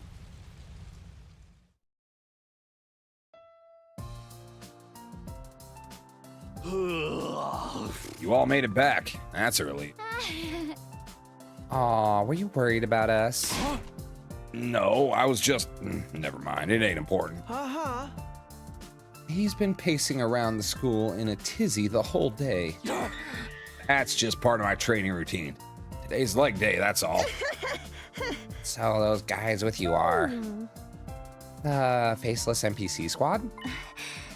Hello there, my name is Nozomi Karafuji. No. I'm Moku Majiro, the apocalyptic maiden of destruction. Kiyoshika Matagori, at your service. Bow your heads, peasants. I am Karara Ozuki, the great and powerful. And I'm Yugamo Omakij, teenage assassin, helpless romantic, all-around nice guy. He is a pretty nice. Hey! They're all totally distinct characters. Maybe a little too distinct. You gotta introduce ourselves too, or we'll look boring next to them. That's all right. Nikio already told us all about you. Nigao is that little critter in the red beret, yes? I am second to last Defense Academies. You're basically series underling, right? He filled us in on you guys from the second campus already. Anyway, let's get started. What are the rules for this killing game, Sire? There is no killing game. We have a battle coming up tomorrow. Now that introductions are over, we should rest up till then. Oh, you guys are really gonna fight with us? You know it. We'd scarce come all this way just to deny you now. The team from the other academy had discussed their resolve on the way over. After Nigao told them all about World Death, Cryptoglobin, and the Exodus Project, and the artificial satellite, they were in no doubt about what they had to do. From here on, we just protect the baby in the defense room until day 100, right? Then the missiles he's been charging up will be launched in all directions. All the invaders will be wiped out, and it will be the end of the World Death. But right before we shoot off in the escape pod to meet back up with the rest of humanity on the artificial satellite. What possible reason could we have for refusing to help? We make it through these 100 days and everyone's stories end happily. We're with you all the way. Thanks, guys. Glad to have you on board. Our team welcomed the new arrivals with open arms. Oh, it just melts my cold metal heart to see you all getting along. Those invaders won't know what hit them now. What do you guys say to another cheer? All together now. Special Defense Unit, best in the world, indestructible and undefeated. Everybody in the never lose. Yep, yeah. Fight on! I can't put my finger on it, but something feels off. We didn't have a lot more teething troubles getting everyone to work as one big team last time. Yeah, we did. They kind of just went with it, but we have a lot more information now. It's got to be some routes where Takumi kills Flame Boy Baby. I don't know. We haven't been back into the defense room since Route 1. Maybe. Well, it's not like I want everyone fighting among themselves, so I guess this is fine. Yeah, there's nothing wrong with this. This is what we wanted. It's just going too easy. You're burdened by success, Takumi. Just let it happen. With the night drawing on, everyone went back to their rooms, including the new members, who had new rooms assigned to them. For some reason, Nozomi stayed back after the others had gone. Huh? Is something wrong? No, I just want to thank you for going to all the trouble of to collect us. That school was only a decoy, so if we'd stay there, sooner or later we... Anyway, I really appreciate it. Knock it off. I haven't really done anything to deserve thanks. Want to thank me? Do it after we make it through this. Right here, day 100. I never expected you to say something like that. Sorry, too corny? Not at all. I agree, we'll pick this up on day 100. That's right. This is what I'm here for. This is why I came back to the past. Protect Nozomi. Make sure everyone survives. This time, I won't make the same mistakes. Well then, Takumi, good night. With those parting words, Nozomi left and went to her room. I thought I was alone, and I heard a noise. I turned around, but there was nobody there. What the hell was that? Play it again. Must have been my imagination. No, I want to hear it again. It was like a lip smacking. Still not totally convinced, I made my way to my own room. There was a faint aroma of lavender in the air, a scent that felt weirdly familiar. Lavender. Hiroko wears lavender.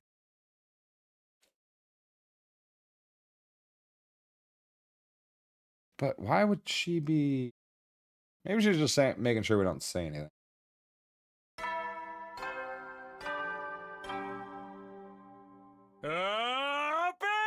Troops. Oh, sorry, Kayvon. Funny how Hiroko is the only one on Takumi's side. Yeah, that is kind of funny. Hiroko. She's an enigma right now. That's true. Sorry I missed your comment earlier.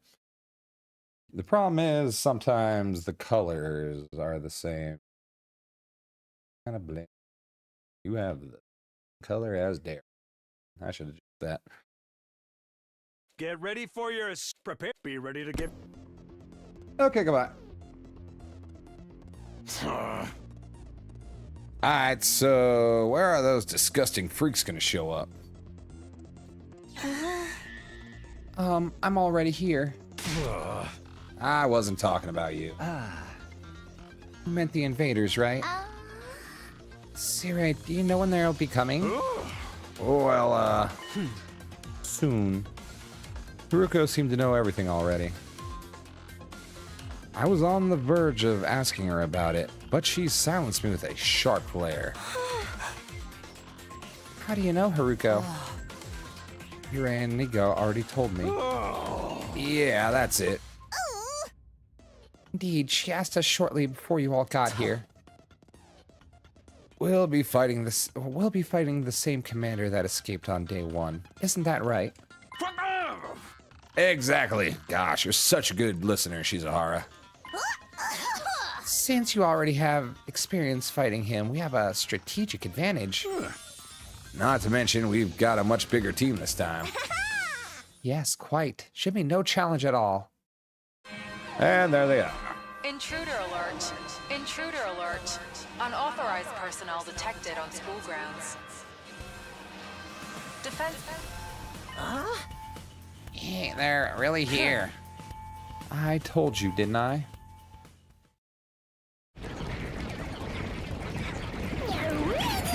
She did say so. Kill the invaders. All right, Takumi, go ahead. You're our captain, aren't you? Don't you have anything to say to your team before they head out into battle? All right, is everyone ready? You bet. Yeah, let's do this. What's up, Gaku? Why are you shaking so much? Shut up, I'm just a little cold, that's all. I decided to go commando today. You could have at least pretended you were trembling with anticipation. I'm ready. I took a whole bunch of anti-nausea pills, so I...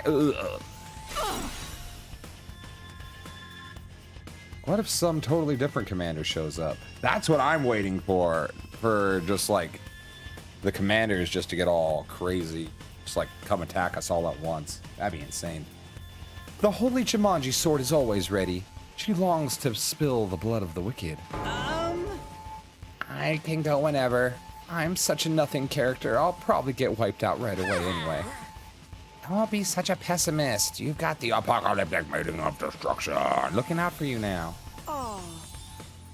And this cruel prince of the underworld is ready to protect his dear sister at any cost. You're really gonna let me fight too? You've made your feelings abundantly clear. I know I couldn't stop even if I tried. Yeah, boy. Yeah, I'm ready to wash all this blood off my hands with even more blood. Let's all work together out there. Humanity's counting on us. This isn't just for them, but ourselves too. Fight for our future. Oh my, this camaraderie is so touching, so moving. Not bad, I suppose. Okay, Sumino, you're in charge. Leave it to me. Come on, guys, let's do this. Dabba. I need to grab something real quick while this plays.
Oh, just in time.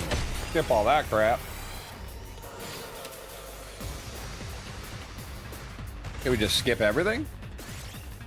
Hell yeah. Skipping.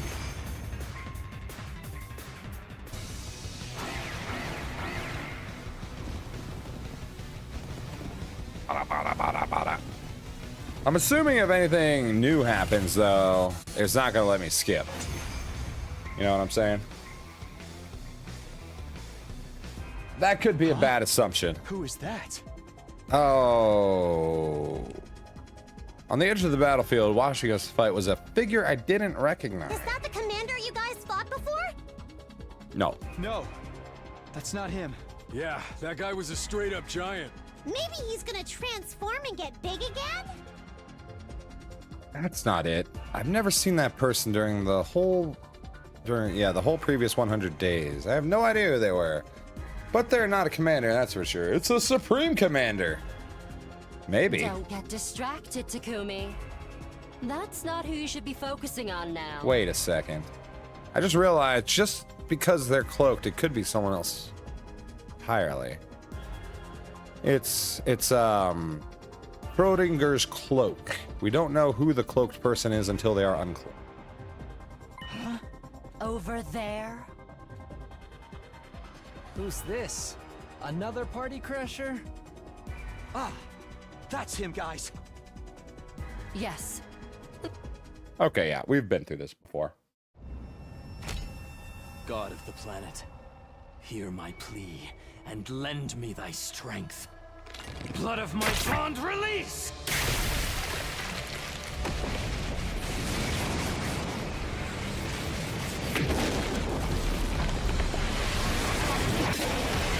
Roar!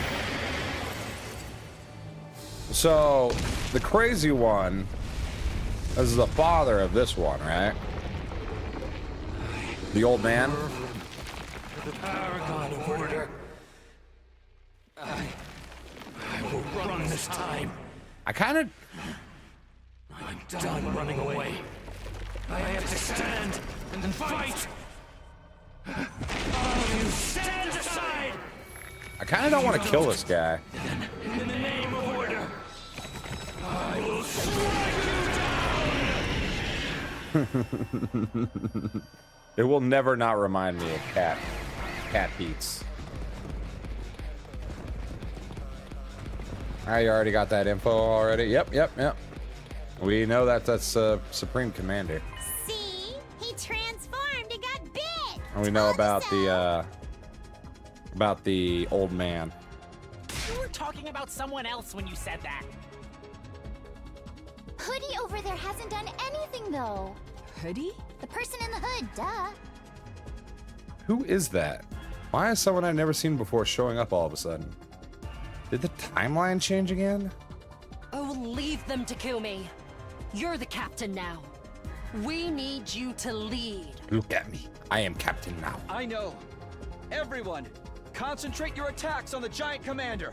I believe he called himself Mervrum, yes? Got it! But yeah, if we can eventually spare this guy in some route, then maybe the old man won't cut my head off whenever I talk to him.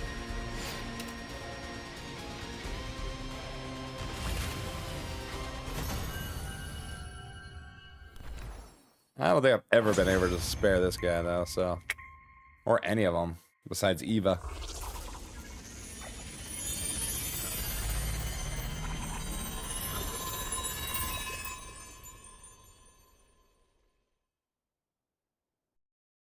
Is it actually over this time?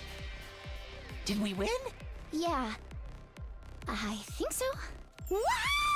Go us!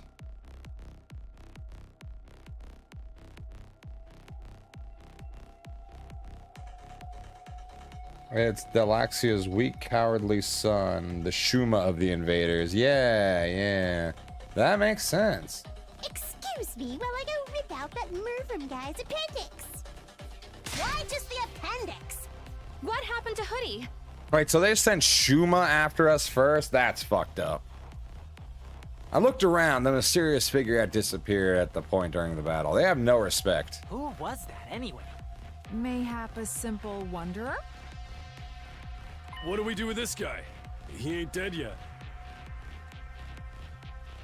Takamaru pointed to where Mervrum lay on the ground, heavily injured, but still breathing. I think he's trying to say something. Let me take a look. In his brain. Yugamu knelt over the fallen commander. After a quick but surprisingly thorough examination, he spoke up again. His vocal cords have been crushed. Someone must have hit him right in the throat. Yeesh. Oh yeah, those throat chops can really do a number on you. Believe me, I know. Mocha, was that you? He's not going to be able to talk then? No, sorry. Bummer. Even if he could, it's not like we can understand their language. I guess Takumi doesn't know yet? Huh. I guess he doesn't know yet. Yes, we can. When he first showed up, he told us his name and stuff, remember? Yeah, he literally just spoke, right? Yeah. I am Mervrum, the paragon of order. In the name of order, I will strike you down. Yeah, he spoke. He was the one who got struck down, though. Epic fail! Moko, how many throats have you crushed? Probably too many. Yeah, so what do we do now? I don't know. Just let him go. He can't talk. Did you call me? Nobody even mentioned you. But you're all in need of guidance, right? You want to know what to do with Mervrum? Well, yeah. The answer's easy. Just put him out of his misery. Do what? Finish him off and take his hemoanima for yourself. If you guys want to win this war, you'll need to do everything you can to increase your power. I'm surprised Takumi's acting surprised by this. This is for your own good, not to mention the good of humanity. Go on, you know it makes sense. Give him what for, Mr. Sumino? Oh, it's Sumino. Yeah, you'll always be Sumino to me. Oh, look at him. He's so sad. Take off your helmet, bud. I'm for finishing him off, too. I'll let you decide who does it, Takumi. Just do as you're told. Follow my instructions, and don't ask questions. I don't like that attitude. Provided the work gets done, I'll answer all your questions on the evening of day 9. Make your choice. As our captain, this is your Hira responsibility. and Nigao are the government commissioners. Yeah, for real. Saying no wasn't an option. I nodded and prepared myself for what came next. No, I want to say no. Oh, sorry to all Apple users once again.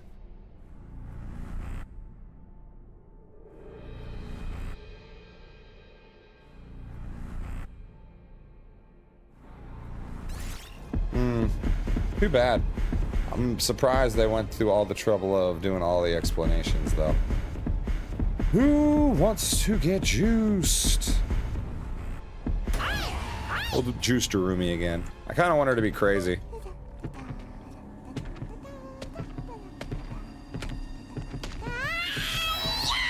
Terrible. If we have any more fights, they're going to be hard fights, I'm sure. This is so crazy! Crazy! Extermination complete.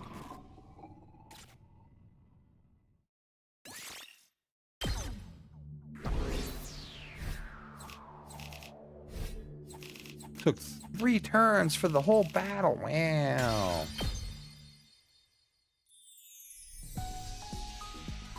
Somehow we all made it through the battle in one piece. I took a shower afterwards to try and get my head together. We decided to meet up in the rec room that evening to celebrate our victory. It's a little early, but maybe I'll head over there now. Sure, I'm still salty in the comedy route we didn't get a barbecue. You know what? I doubt we would have got sushi if we chose fish.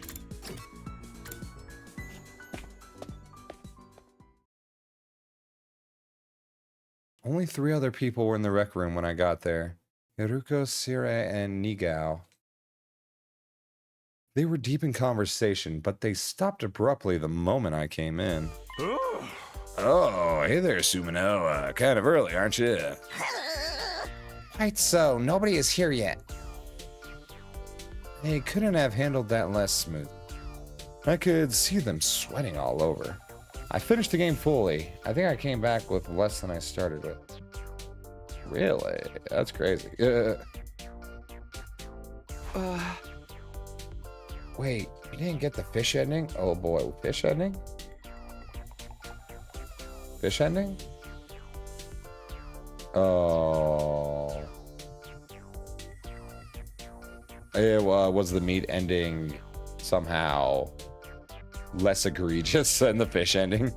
I'm scared of it now. What do you mean you came back with less than you started with? Curious what you mean by that. Just some light small talk. Yeah, you know, discussing our latest golf scores, choosing fish in the comedy round. Yeah. We'll get there eventually. Sharing tips for the best way to carve a totem pole. Before I could press them, the others arrived, and the mood was suddenly a lot more lively. Oh, Takumi, Hiroko, you're here already? Sire and Nigao, too. I've been thinking about this for a while, but Sire and Nigao are pretty cute, aren't they? Yeah, they look like big old fennel bulbs. I could just eat them up. I don't know what a fennel bulb is. Fennel bulbs are cute? I have no idea. Not cute exactly, but still pretty fennel-tastic. Good one. Everyone's laughter echoed through the room. The conversation had been completely derailed, but it didn't look like I'd be able to get it back anytime soon. I stayed quiet and looked over at Hiroko. She was watching everything with a strangely sorrowful look on her face. I'm sure you've noticed by now I have a real problem with reading the word under the word I'm trying to read. From there, a little party got started. Everyone seemed to have a good time. Although for me, I was just trying to not get caught up on all the doubts and questions running through my mind. I still got a general idea of what everyone was talking about. Who'd killed the most enemies in the battle, who pulled off cool moves and when, stuff like that. Basically complimenting each other on a job well done. I wished I could get in the mood and join in with them, but I just couldn't. My head was still filled with that uncomfortable fuzzy feeling, smothering any words of joy or celebration I might have had.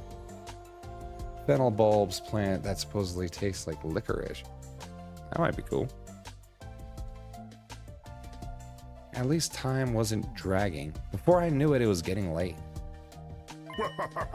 Man, that battle was really something. Yes, indeed. I can't stress enough just how inspiring you all were. Now I know you're all enjoying yourselves. But we think you should call it a night here.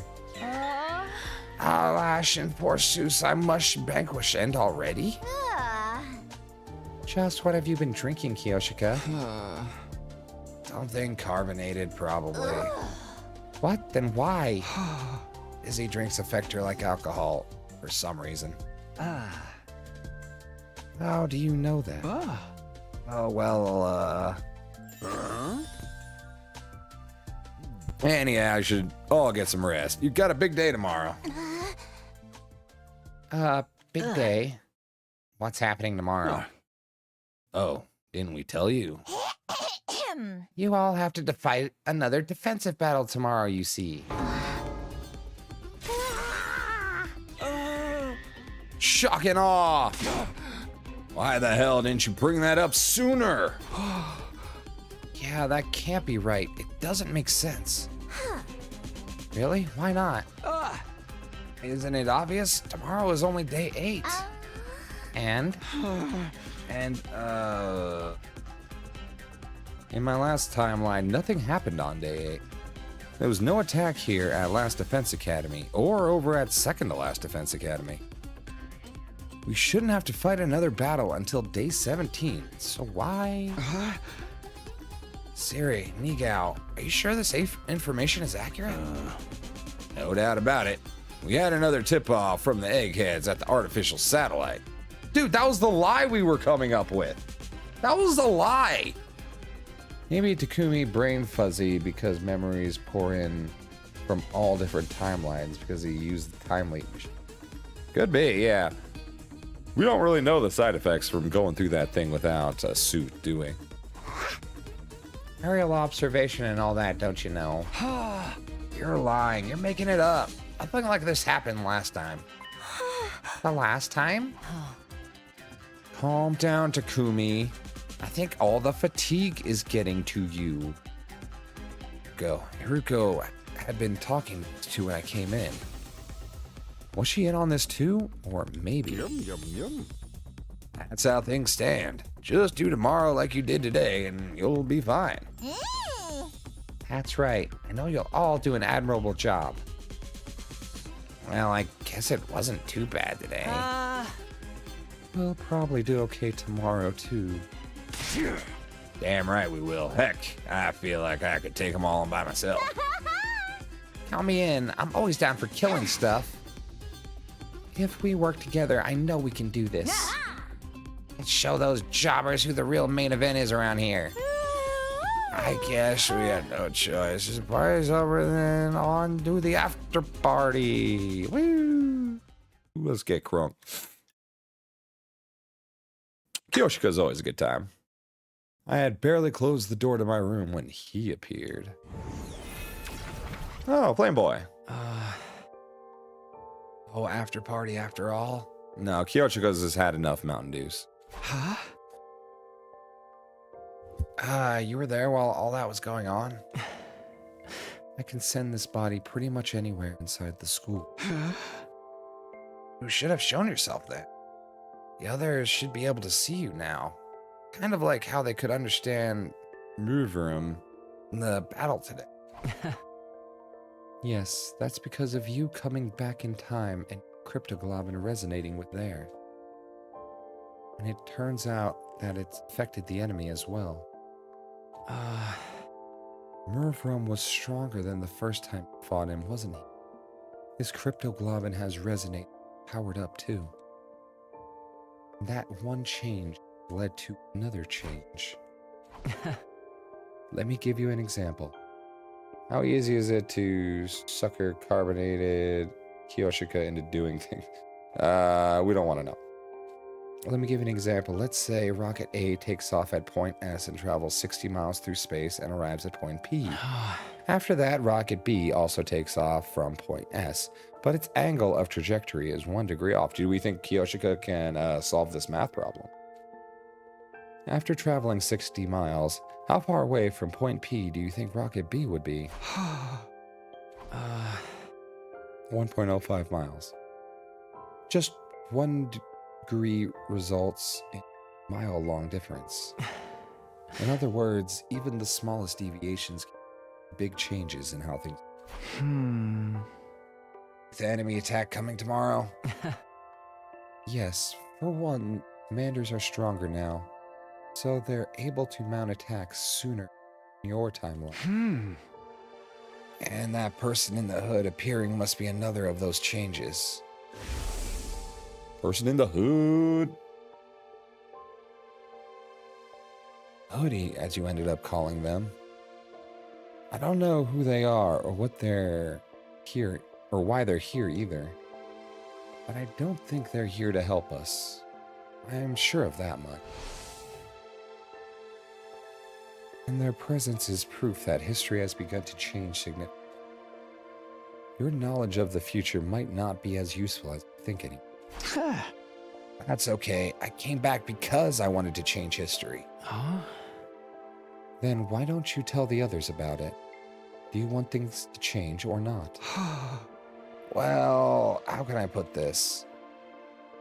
If it's like your example, I want to keep the difference in Rocket B's trajectory as close to 0 as possible. It's never going to be exactly the same. There's sure to be some unexpected changes along the way. But whenever I can, I want to stay in control and keep us on an even keel. Do you help me with that? Keep the time travel stuff a secret from... It's a moot point. I'll probably never talk to them anyway. Why not? I'm not like you. With your 100 days worth of experience, I don't really know any of them yet. I guess there's something in that. No, we can't rush things, but I would like you to get along with them. Oh, why is that? Because one of my goals here is to change your future as well. My future? Version of you in my last timeline told me. Next time, I want to befriend all of you. I want to argue with you and fight with you. And until the moment I die, I want to do everything I can to live.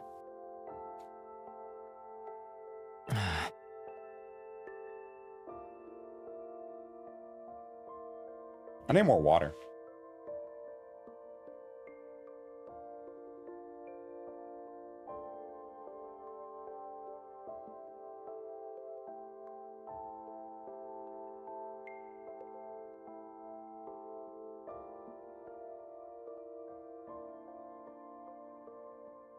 Or soda, whatever. Oh, sorry, I keep getting up. That's what happens when you get off work and start streaming right away. What time is it? We got a little bit longer. I said that, huh? Not the right choice, though? Huh? Wait, that wasn't your voice. If I befriend all of you, it will make things harder for you later. My happiness and yours can't exist at the same time. Come on, don't say that. Huh? I should be going. Even appearing like this uses up energy. Sirei told me not to waste my strength on anything that isn't important. And our conversations not important? God damn it. That question finally got a smile out of him. They are to me. I wouldn't trade them for the world. Still gently smiling, the ghost boy disappeared. Okay, bye. Even after he'd gone, his flames remained a little longer, faintly shimmering in the dark before fading away.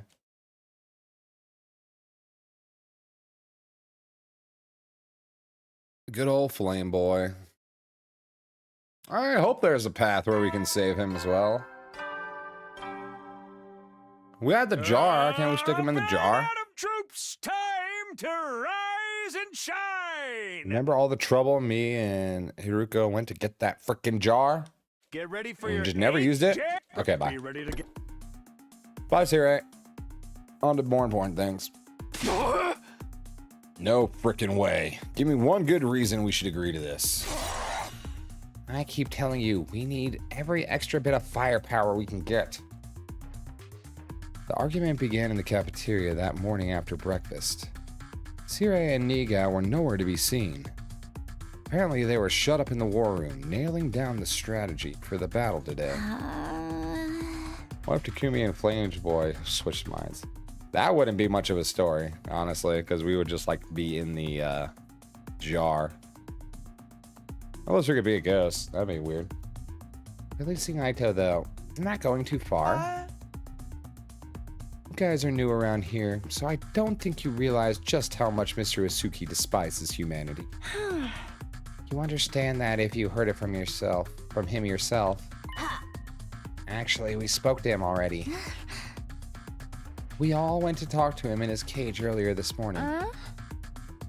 It was our first time meeting Sir Aito until now. We'd only heard about him. What can I say? We were curious about what kind of guy he really was. Yeah, so what happened? Well, he did say we looked like hideous monsters. Seriously, that's no way to speak to a lady. Back in my federation, I was considered one of the more attractive wrestlers. I still have all my own teeth and everything. He also spoke passionately of his disdain for the evil lurking in the hearts of mankind. And he said humanity deserved to be totally wiped out. How can you even think about working with someone like that? Because he also said he wanted to fight alongside of us. Say what? It's true. I find you all absolutely repulsive. But that doesn't change the fact that you're the only friends I've got. Oh, don't let him sucker you in. I want all of us to survive more than I want to destroy humanity. I don't believe you. At all. You would love to see please, us all dead. Allow me on the battlefield again. No. He doesn't change without some serious thing happening to his fucked up brain first. They brainwashed Ava and the other out. Would it work on Aito? No. We tried. We did try in our out. Did we? Yeah, we tried. And it did not work. He acted like it worked. But he ended up fooling all of us. That was the coming of age route, I believe. Please, Siri, I completely rewrote Takumi's personality for a month. Yeah, Siri gives no fucks, honestly. That was a funny route, but he really gives no fucks. And you believed him? That's all it took to get you on his side? Not exactly, but it doesn't seem right to keep him locked up like that. He never actually committed any serious crimes, right? Of course he did. He tried to destroy Siri. Tried and failed. Okay, so it was just attempted murder. My bad. We've kept him in a cage for like 5 days. You can bet he would have if he could. If Takumi hadn't stopped in, he'd have succeeded. Besides, attempted murder is still a crime. Thank you, Gaku. Is it really murder in this case? More like destruction of... Well, you still get some time for that. We don't have the ability to find people, so he gets at least 30 days. Either way, the punishment feels a little harsh. No, there's only one of him, though. It'd be a different story if he'd, say, torn a team member apart from the inside and killed a bunch of people. That's exactly what he did, and without any of us ever knowing until it was too late. It's just that no one here knows that. Not the new guys or the ones who started out here. The fact they're even thinking about giving him another chance shows they have no idea what he's really capable of. If they didn't have experienced what I have, they hadn't seen what he did. I was seriously considering telling everyone the whole truth. But before I could, I'll kill him. When Haruko said that, everyone turned to look at her. If you let Aito out, I will kill him. And then I'll kill myself. The air in the room immediately got a lot more tense. That last part I wasn't expecting. I heard someone gulp, and it echoed like a gunshot in the silence. You're not being serious, are you? Dead serious. If Aito is allowed to go free, it's all over for us. We'd be better resetting the whole thing. That's her little hint to me, I guess. Plus, Sirei completely... Oh, wait. I mean, didn't he technically just kill Sirei? Haruko and Flameboy? Not exactly fun. I mean, in the battle, I'm sure some of us died. Oh, no, he killed people. He killed people. He killed his family. That's who he killed. Yeah, killed his family.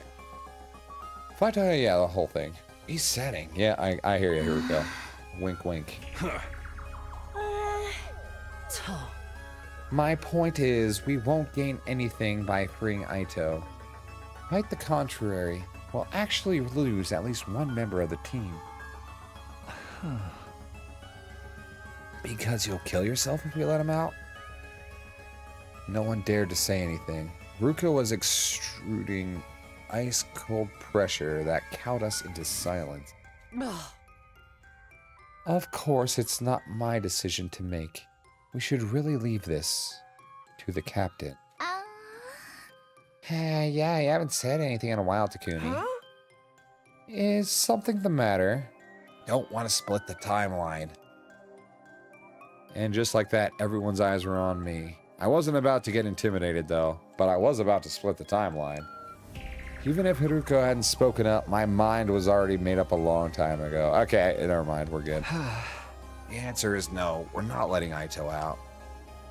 You can all say what you want, but I won't allow it. Not now, not ever. The members of the team who started out here all looked relieved when they heard me say that. The ones who came from the other academy looked a little disappointed, but didn't argue. Huh? Well, if you feel that strongly about it, I guess that's that. I'm surprised I wasn't a timeline switch, or a timeline split there. That's crazy. I guess Takumi's just not having it with Aito. I'm so bored. Bored. How long are they going to make us wait? Oh. You say gourd at one point? Yeah. It will be night soon. Sheesh, aren't they ever gonna get here? For real. I'm starting to get sleepy. Don't be so harsh, guys. I'm sure the enemy has a good reason for taking so long. Perhaps they missed their train and had to wait for the next one. How about we all do that to kill some time? What's that with finger guns? Do what? A killing game, of course. Who wants to die first? All right, let's kill Darumi. Intruder alert. Intruder alert. Unauthorized personnel detected on school grounds. I don't think of Aito as a peace offering to the invaders, because that wouldn't be good for us either. Defense mode initiated. It'll either make them more why? I don't even know why they would want Aito, to be honest. They want Flameboy so they don't all die. I don't think there's peace to be had unless we don't kill them all on day 100. Oh. Sorry, Darumi. Looks like the killing game will have to wait. Well, that stinks. I'll just have to kill a bunch of invaders until I feel better. True.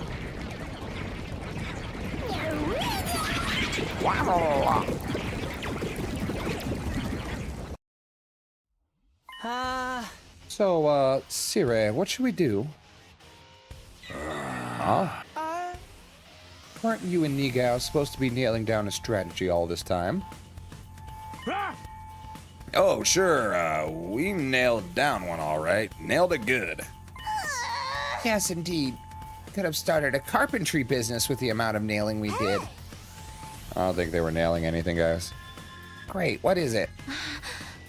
Yeah, what's the plan? It's...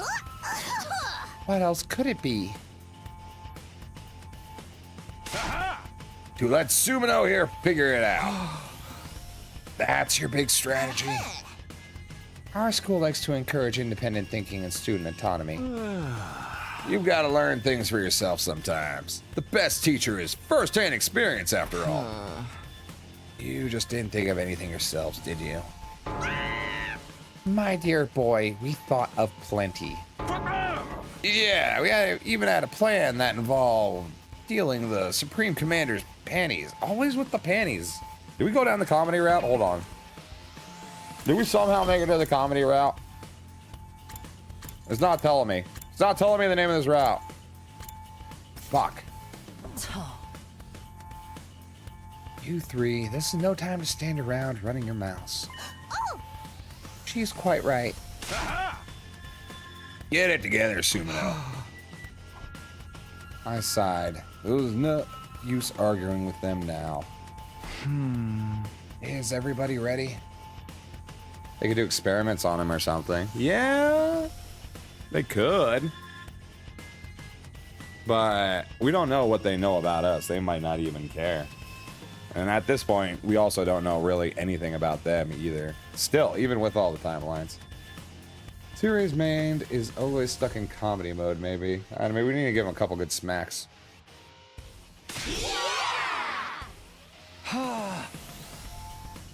And let's do this. Special Defense Unit, move out.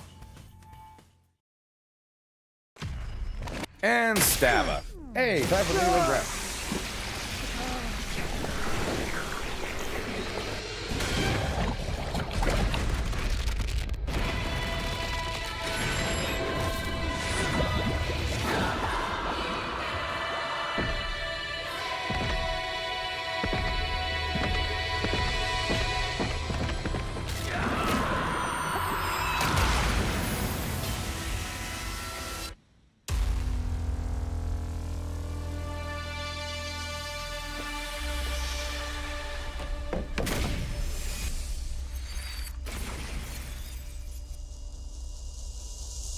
And a jumping.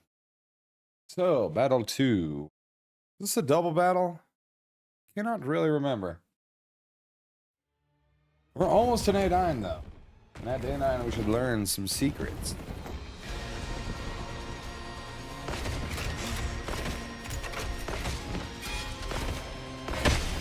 Battle start.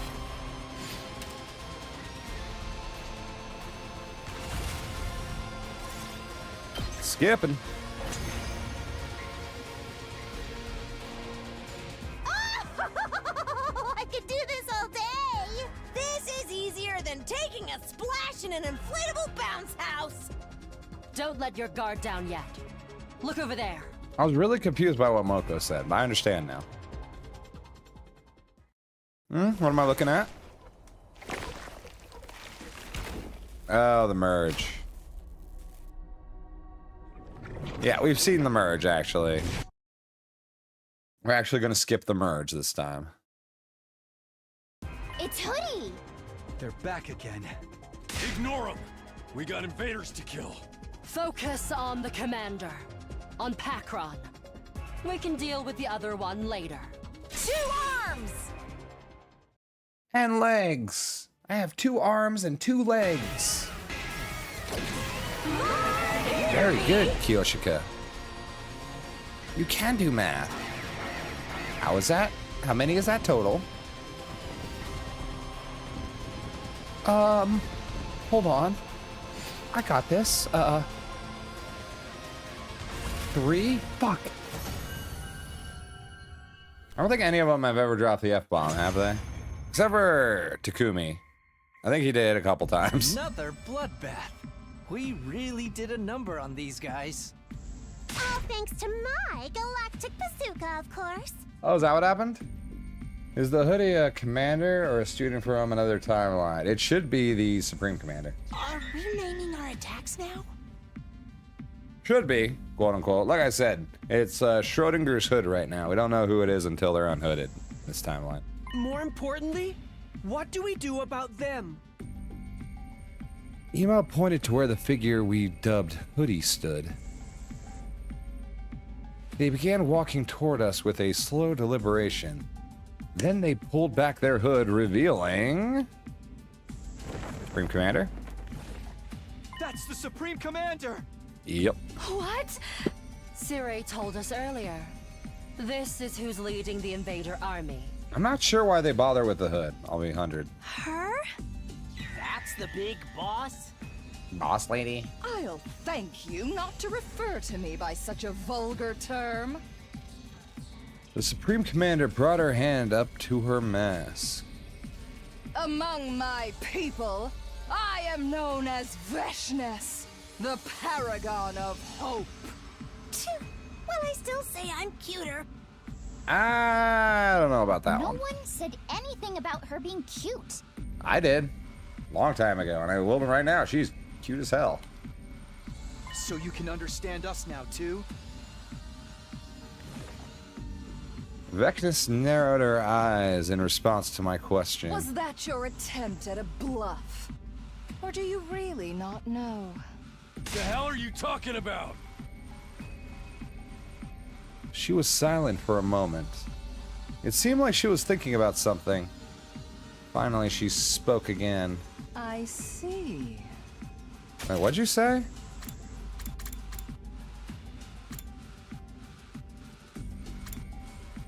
I'm Cupiter. You can understand us. Do you really not know? Okay. Some days ago, my warriors and I experienced a sudden surge of power. That was also when we became able to understand your language. I came here to find out what caused it, but it seems you don't know either. Okay, so she's pretty in the dark with everything still. Everyone cast troubled glances at each other. Only Hideko reacted differently. It was subtle, but for a moment it looked like her mouth twisted into a satisfied smile. She knows she can solo her. All this is going over my head. We gonna kill this girl or what? Let's do it. That's right. If we can defeat their leader, it will end the war here and now. I'm down. We can take her. Don't bother. If you fought me now, I'd only massacre you in one fell swoop. No. You don't know how buff we are. And where's the fun in that? I'd rather take my time and make it really hurt. Jumper! I'll pick you off one at a time to make it clear just how powerless you are and inflict true despair on the rest of you. Oh, it's Junko's mom. That's who it is. She pointed upwards as she said this, right at the artificial satellite. Now, if you'll excuse me, I need to take back Pakron's remains. No, I want to stab at him. Pakron? That's the commander we just defeated, isn't it? In the last battle, one of you absorbed Mervrum's cryptoglobin. Yeah, we did that. You saw that? Yes. I wanted to see your vile, barbaric nature in action. But I won't let the same thing happen today. Really? So she's not trying to do it herself in this timeline? Wild crossover theory. The invaders are the descendants of Danganronpa Future Foundation. That'd be so funny. You know what? We don't know that's not the case. If there's some kind of crossover timeline ending, I would love that, actually. Huh? Vecnus moved before we had a chance to react. In a flash, she leapt over us to where Pakron's corpse lay gathered in her arms. Pakron gathered it in her arms and was gone. Yeah, that's how you read that line. Wow. Pretty I mean, Vecnus is hope, though. Yeah, but she always killed them before in the second timeline. Every time.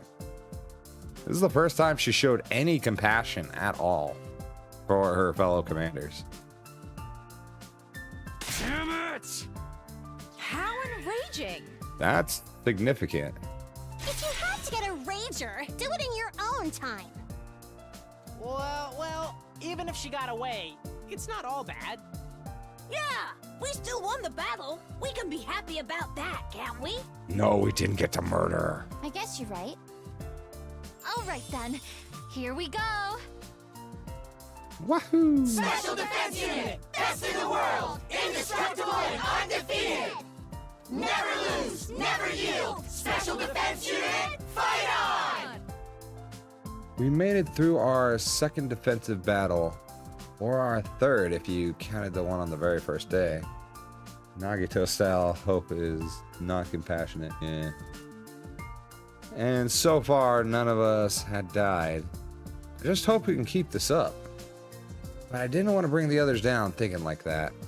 And after everything we'd been through the last couple of days, they deserve to enjoy their victory.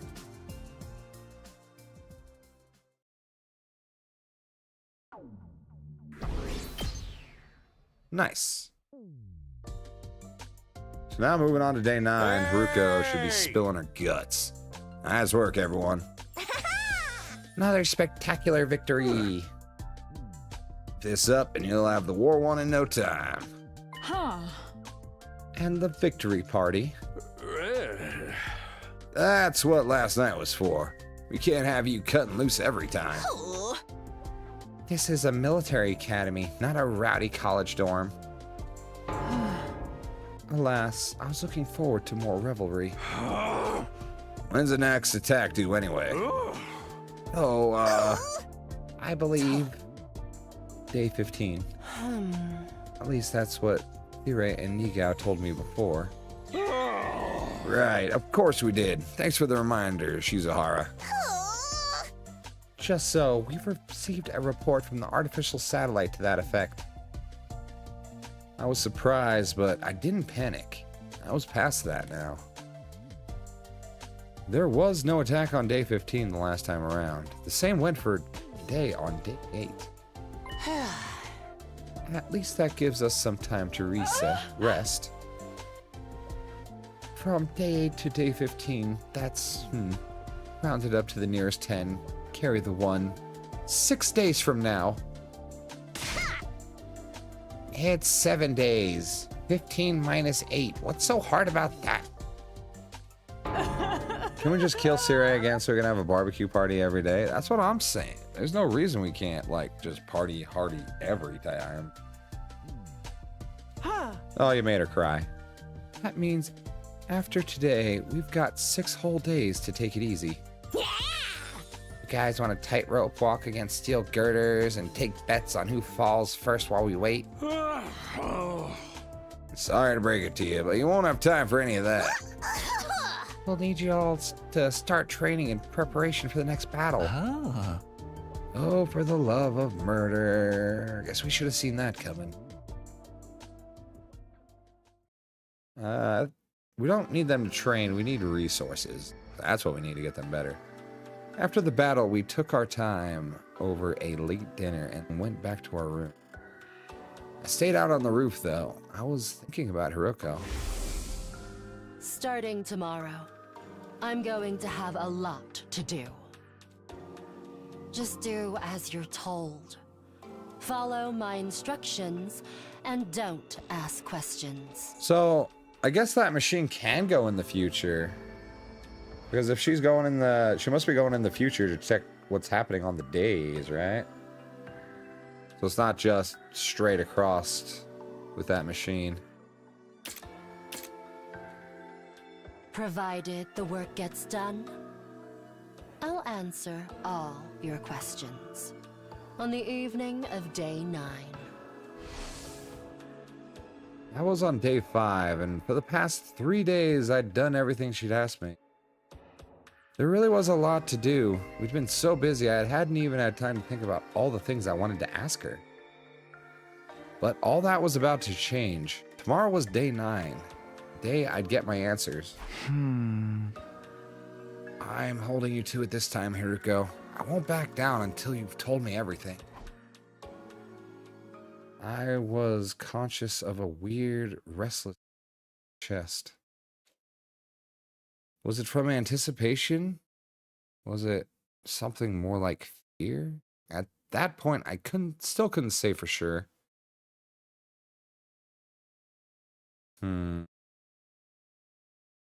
I really wonder what she's going to tell us. What if Haruko vanish again? Then I cry.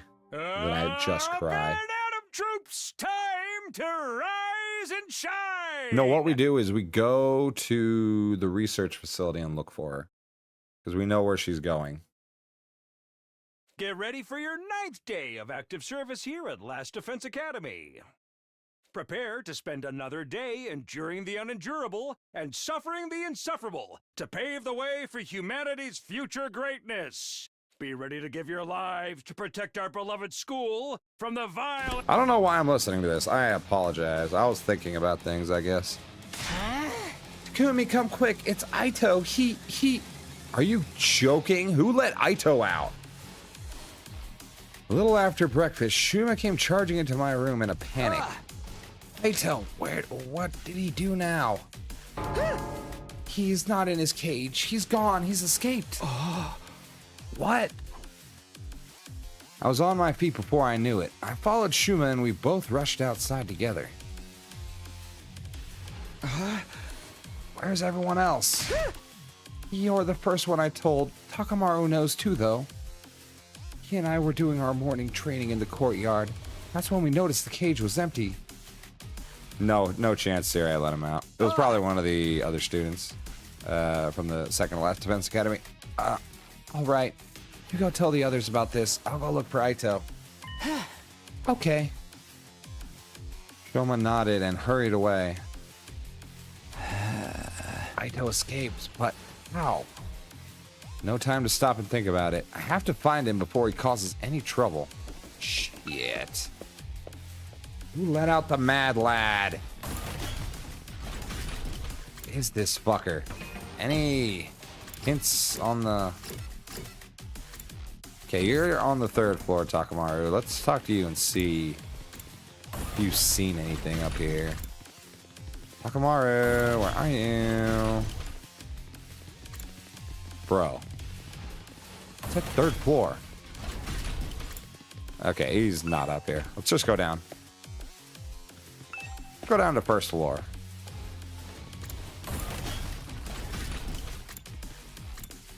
Garage?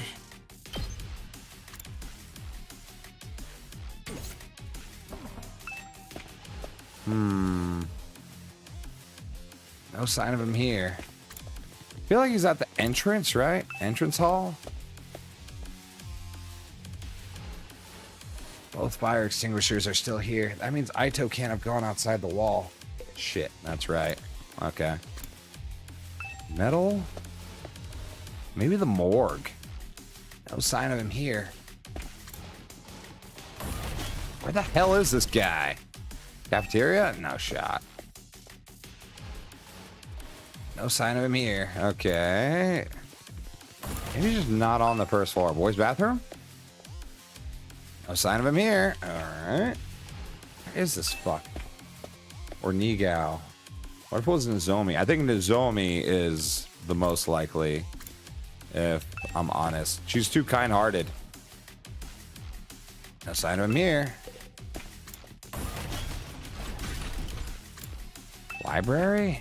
That is his spot. Fuck. Not the library.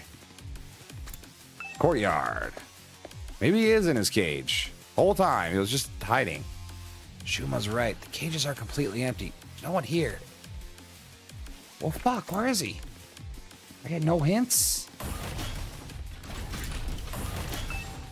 2nd floor bathroom.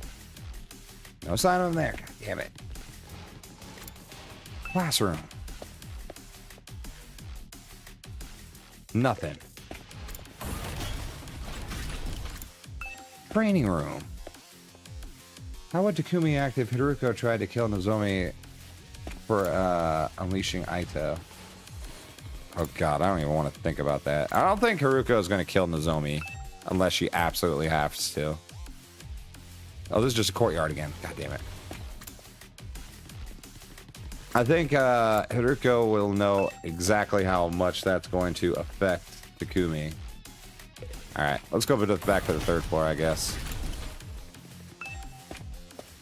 And I think for that reason, she will not do it. Bathroom? Sign of him here. Fuck. I tell you, fuck, where did you go? Defensive room. The wall of fire is still blocking the defense room. It doesn't look like Aito's been here. Connecting hallway? Okay, screw the connecting hallway. I don't know where I'm going. Classroom? Aito? Hiding under a desk? Bro. He's somehow on the roof. Not now. Okay. Yo, I looked everywhere. Didn't I?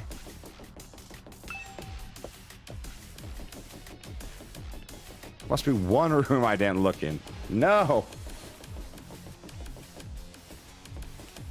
Oh god. Okay, well. Not now. Maybe he's in his room? I don't know. No. I gotta get off the roof. Why was Takamaru not in the spot it said he was in? Oh, he's in the infirmary. I see. That's probably where it's all happening, right? Yeah. That's where it's going down. There it is. Finally, I stepped into a room and there he was. I found Aito, but that didn't mean I could relax. Don't make me ask again, bastard. Just what the hell are you doing in here? You've asked me that plenty of times already, and I keep telling you I got curious about something. Curious about what? I wanted to learn more about how the revival-matic works. So I just... That's not what I mean! How did you get out of your cage? Tell me that! Hey, calm down, Takimaru. How am I supposed to be calm at a time like this? Ain't you the one who said it'd all be over if this guy got out? I thought, well, I was mostly Haruko. I did, but... Now fess up! How did you escape? Takamaru wasn't in the hallway. He's in a room. Yeah, thanks. I just barely noticed that too. That was my bad. Imagine if your first warning Aito escaped is the undying flames going out with a flame boy being killed. That would be terrifying. Takamaru shook Aito violently, but he didn't look at the least bit concerned. I had some help from a friend. Let's just call them K. K? They unlocked my cage for me. Karuwa? What? Well, who was it? Who's K? No, I'm afraid I can't tell you. I could never betray a friend's confidence like that. Oh, this guy. And I'll just have to force it out of you. Takimaru, no! Alright, so we have a traitor. Takamaru already had his fist raised high. I tried to grab his arm and pull him away from Aito. It didn't exactly work out.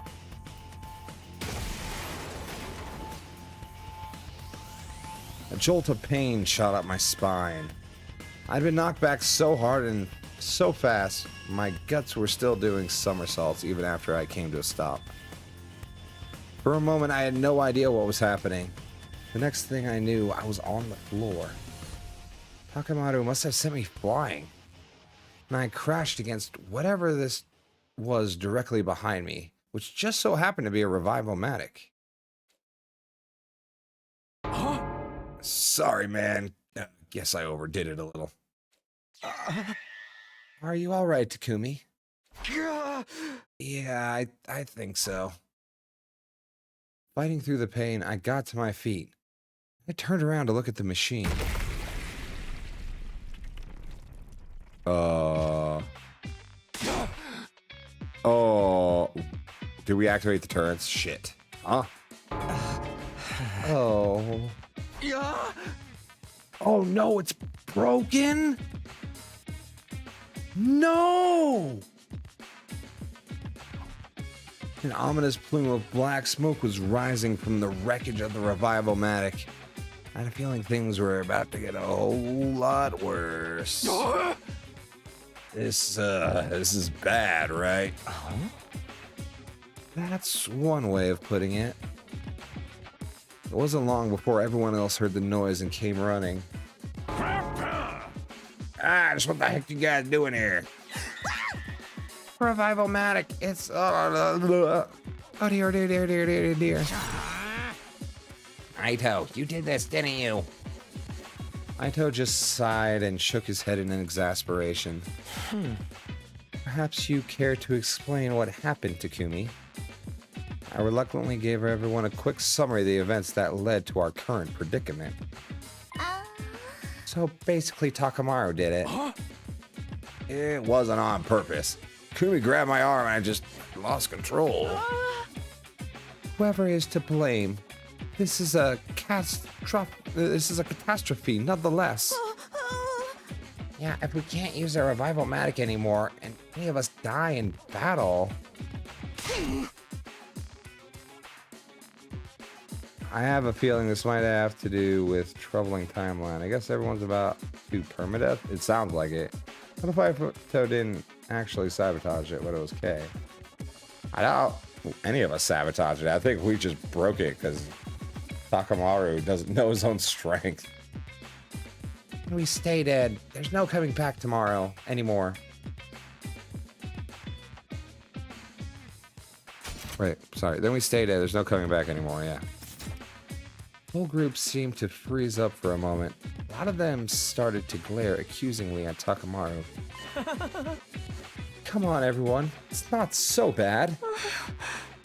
Maybe we can repurpose the wreckage and use it to grill fish. Yeah. I'd better inspect the damage and see if I can repair it. Before you start, it's back to the cage for you, Asuki. I don't remember saying you could wander around as you please. You guys take him back to the courtyard. Nigao and I will get things started here. And Rival-matic offline. I mean, someone's gonna die. But as we know, if you just lose enough blood that you can't even be revived. I guess not. Fish route revived, not the fish route. Fish route's gonna be the last route I go down. I see it already. Okay, now that we found Aito, it's time for his execution. Oh, allow me. Hold on, nobody said anything about killing him. Well, Darumi did. We're just locking him up, right? Let's get on with it. Is it you? Are you letting him out? Why would you do that? Everyone, wait a minute. Kurara is kind of a softie, let's be real. Shuma broke off from the group and ran over to Aito's cage. After inspecting the door, he turned back to us. Cage, it's still locked up. It's still locked? What? How did he get through then? The mystery is on. A moment later, Haruko groaned and hunched over, face twisted in pain. What's wrong? Just as suddenly, she raised her hand again and screamed out a warning. No. Not that cage. We have to put him somewhere else. Why? I can't explain. Just trust me. This is all so sudden. Yeah, you gotta at least give us a reason. No, she doesn't. Put him in another cage. Teleportation, probably? It doesn't sound like teleportation. Everyone looked confused and a little uncomfortable. But that atmosphere soon dissipated when there was another scream. This time from Kako. Blim blam blarm, I see it now. What? Oh, Detective Kako to save the day? Seriously, what the hell's going on? That was the sound of Kako's detective senses going off. I assume you've made another brilliant deduction, sister dearest. Her detective skills need a little bit of work. Hidden passage in the cage? I think it's going to end up being a little bit weirder than that. What could it be? Hidden passage. If it was just a hidden passage, you should just say so. Oh! Aito, you said that Kay opened your cage for you, right? That's right. So then why is the door still locked? Well, did Kay lock it again? No, that wouldn't make sense. The cage would have been empty. There'd be no point in locking. Only one key to this cage. Anyway, and that key is... Huh? I've got it. Sira gave it to me when we left the infirmary. So how did Kay open the cage in the first place? If Sira had a key up until now, there's no way anyone else could have opened it. In other words, there never was any Kay. Aito escaped from the cage all on his own. Everyone gasped and looked at Aito. In response, he just smiled. I see. That's an impressive theory. But even assuming it's true, how exactly did I get out all on my own? Yeah, it's kind of a gaping hole there. Oh, well. You must have...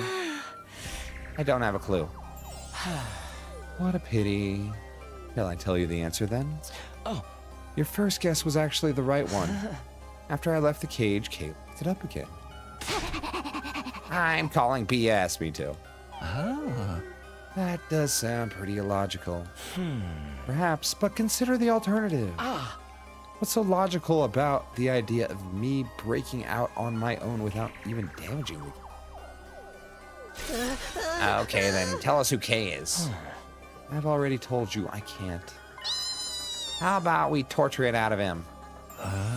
Ooh, sounds fun. There's no point in doing that. My dear sister's theory is correct. There is no Kay. So obviously he can't tell us who they are. Oh, right.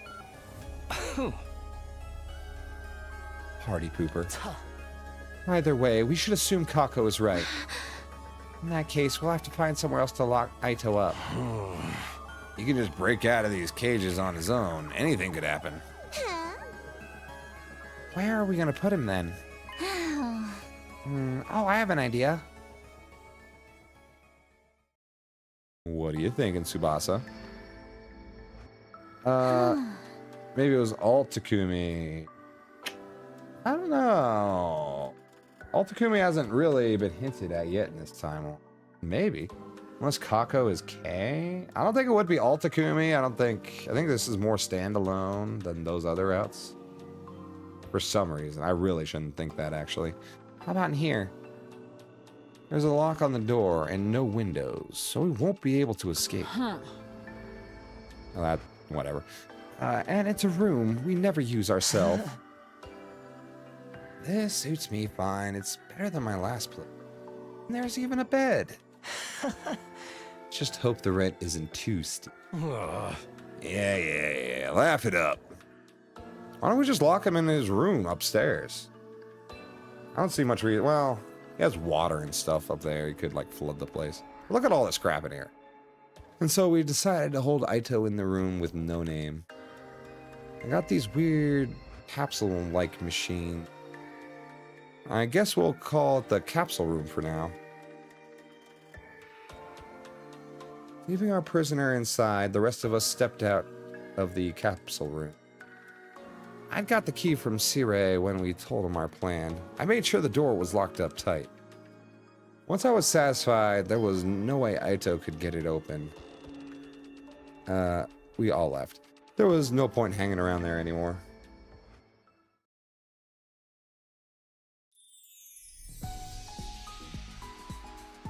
Kako, I doubt, is K. For some reason, I think it's Karara. I had a lot on my mind. Aito broke the Revival-matic, this mysterious K person, and whether or not they really existed. At day 100 was still a long way off. I'd have to strengthen my bonds with the others. We're going to become a real team before then. Ruko said she'd tell me everything today. Night, actually. That means I still have some time to kill. Maybe I'll go hang out with someone for a while. Ruby! But we don't have... Eva, do we? I never got that last gifter. No, I don't even think she's on the list. Bummer. Alright, who should we talk to? Seafood. Let's just talk to people, actually. Make it easy. Who wants to chit chat today? Kako. Perfect. Hello. Talk to Kako. Doing some reading, Kako. What book is it? Some true scary stories. Do you want to read with me, Takumi? Alright, scary stories with Kako. After spending some time together, you understand her better. Cool, I guess I already did that one. Free time. Alright, who else is available?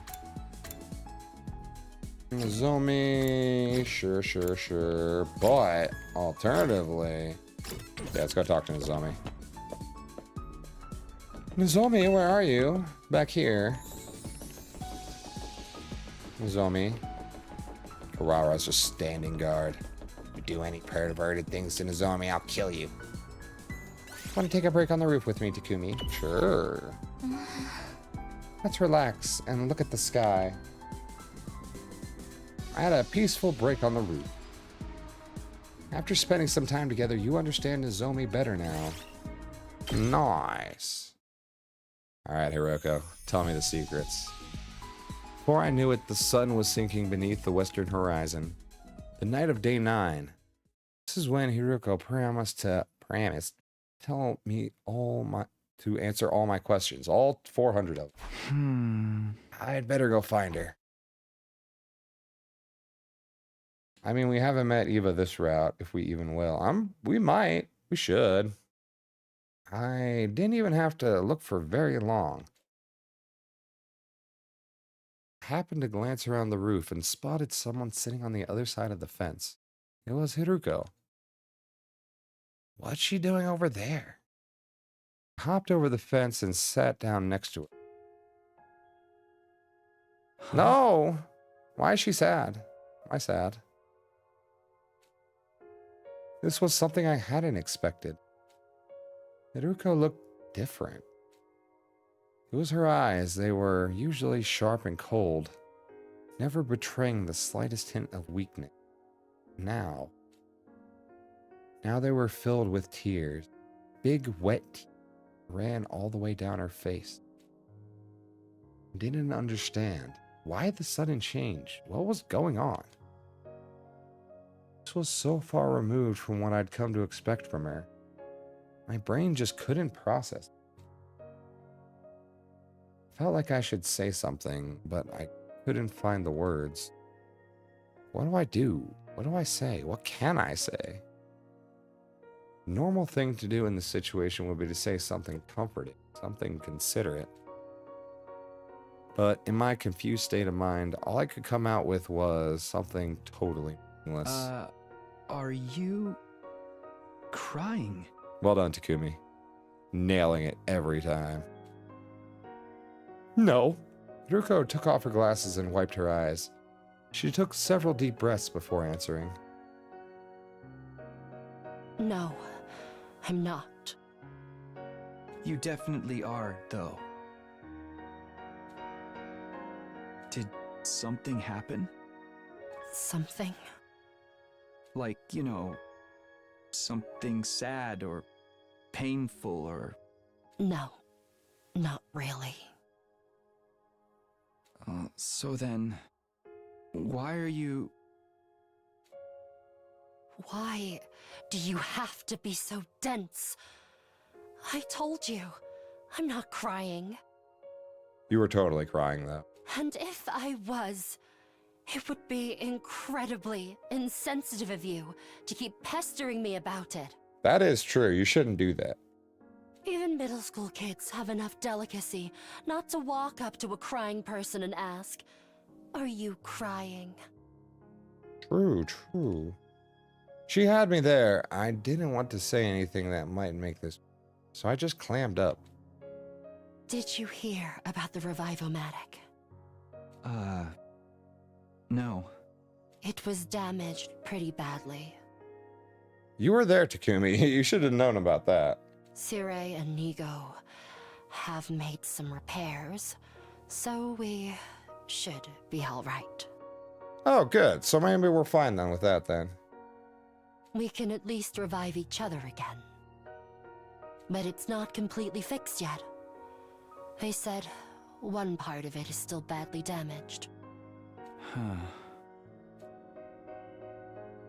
Hiruko's eyes were still fixed on the scenery that stretched out in front of us. She didn't look away when she spoke again. The way they light up the night like this, they're really quite beautiful. The undying flames? Stars, Takumi. Yes, Really? the same flames that will raise this world to the ground in another 90 days. The wall of fire flickered in the distance, as if it were already burning away the night sky. The way the flames moved, you could imagine they were dancing with joy or writhing in agony. What are you doing here, anyway? Day 9, Haruko. Do you really have to ask? She avoided my gaze and turned back to the horizon.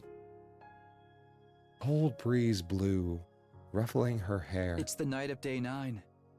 You promised to tell me everything if I made it this far. I've done everything you asked. Followed all your instructions without question.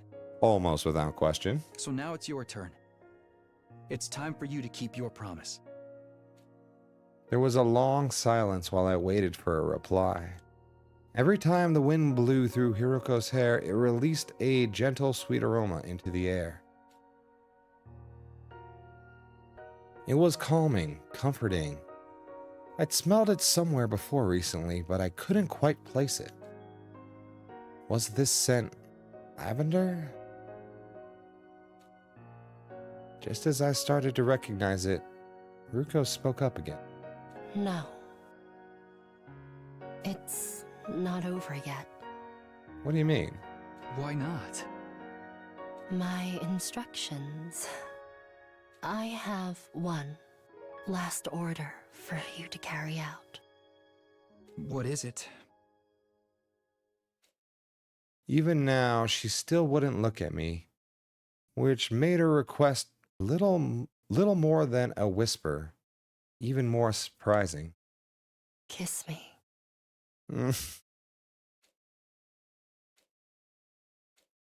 Smooching. Huh? Not for the first time that evening, I found myself at a complete loss for words. Was she serious? Was it a joke? Really couldn't tell. No, it had to be a joke. There's no way Haruko would. Maybe it was a trick. Maybe this was her plan all along. By giving me an impossible order like this, she could weasel out of our deal right at the end. Failed to uphold your end by refusing to carry out my orders. I don't have to tell you a thing. What was that about Haruko not liking Takumi in this route? Well, you know, I kind of thought, well, you know, I can be wrong sometimes. I could imagine her using that excuse to call the whole thing off. This girl was an evil genius. Although, what if it wasn't a joke or a trick? My palms were sweaty, knees weak, arms spaghetti. My throat was dry. I needed to decide how to deal with this fast. I couldn't just stand there like a statue all night. I don't understand. How did it come to this? What am I supposed to do? There's no time to think about it. I just have to smooch. What do I do?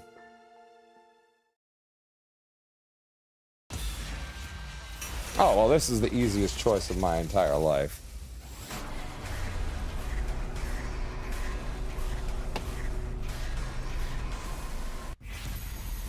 Kiss Haruko?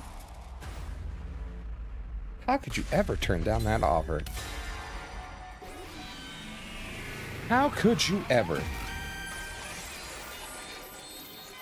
Especially considering what she's done for us. I'm not actually, well, she didn't do much for us. Shameful is the man who spurns a woman's invitation. Well, not exactly. I was just trying to mess with Hideko. I would bring my face ever so slightly near her, making her believe I was serious. And when she panicked, I'd tell her it was all just a joke. That was the plan anyway. But this is why you should stick to what you know. Because before I could even lean in closer to Hideko... Hey, thanks for the follow. Fiona Vortex. It was like she sensed something was up. You idiot! What's the matter with you? What? I was giving you a smooch. Hey! What? Who's the real idiot here? Takumi! Haruko shoved me by the shoulders and I plummeted headfirst off the edge of the roof. My head split open like a watermelon and splattered my brains all over the place. I had a dream. Dream about kissing. Not with Hideko. Not with Katawa or even Nozomi? What? Kurara? Kyoshika? Tsubasa? But why? For some reason, I felt this sense of guilt. Guilt? Toward who?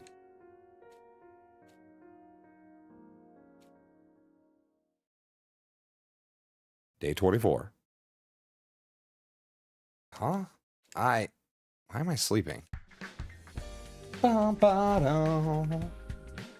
folks, we're going to leave it right there. I have no idea what's going on. Maybe this is turning into like a harem anime. Are we another loony route? I don't know. I don't think so. I think this all connects somehow. I think this is a major clue at what's happening. But that's all the time I have for tonight. Work continues tomorrow, and I will be back after that, I hope. As long as they don't keep me out there all day and night like they did today. Ugh. Thank you so much for joining me today. Do me a favor, give the video a like on your way out, and I will love you forever.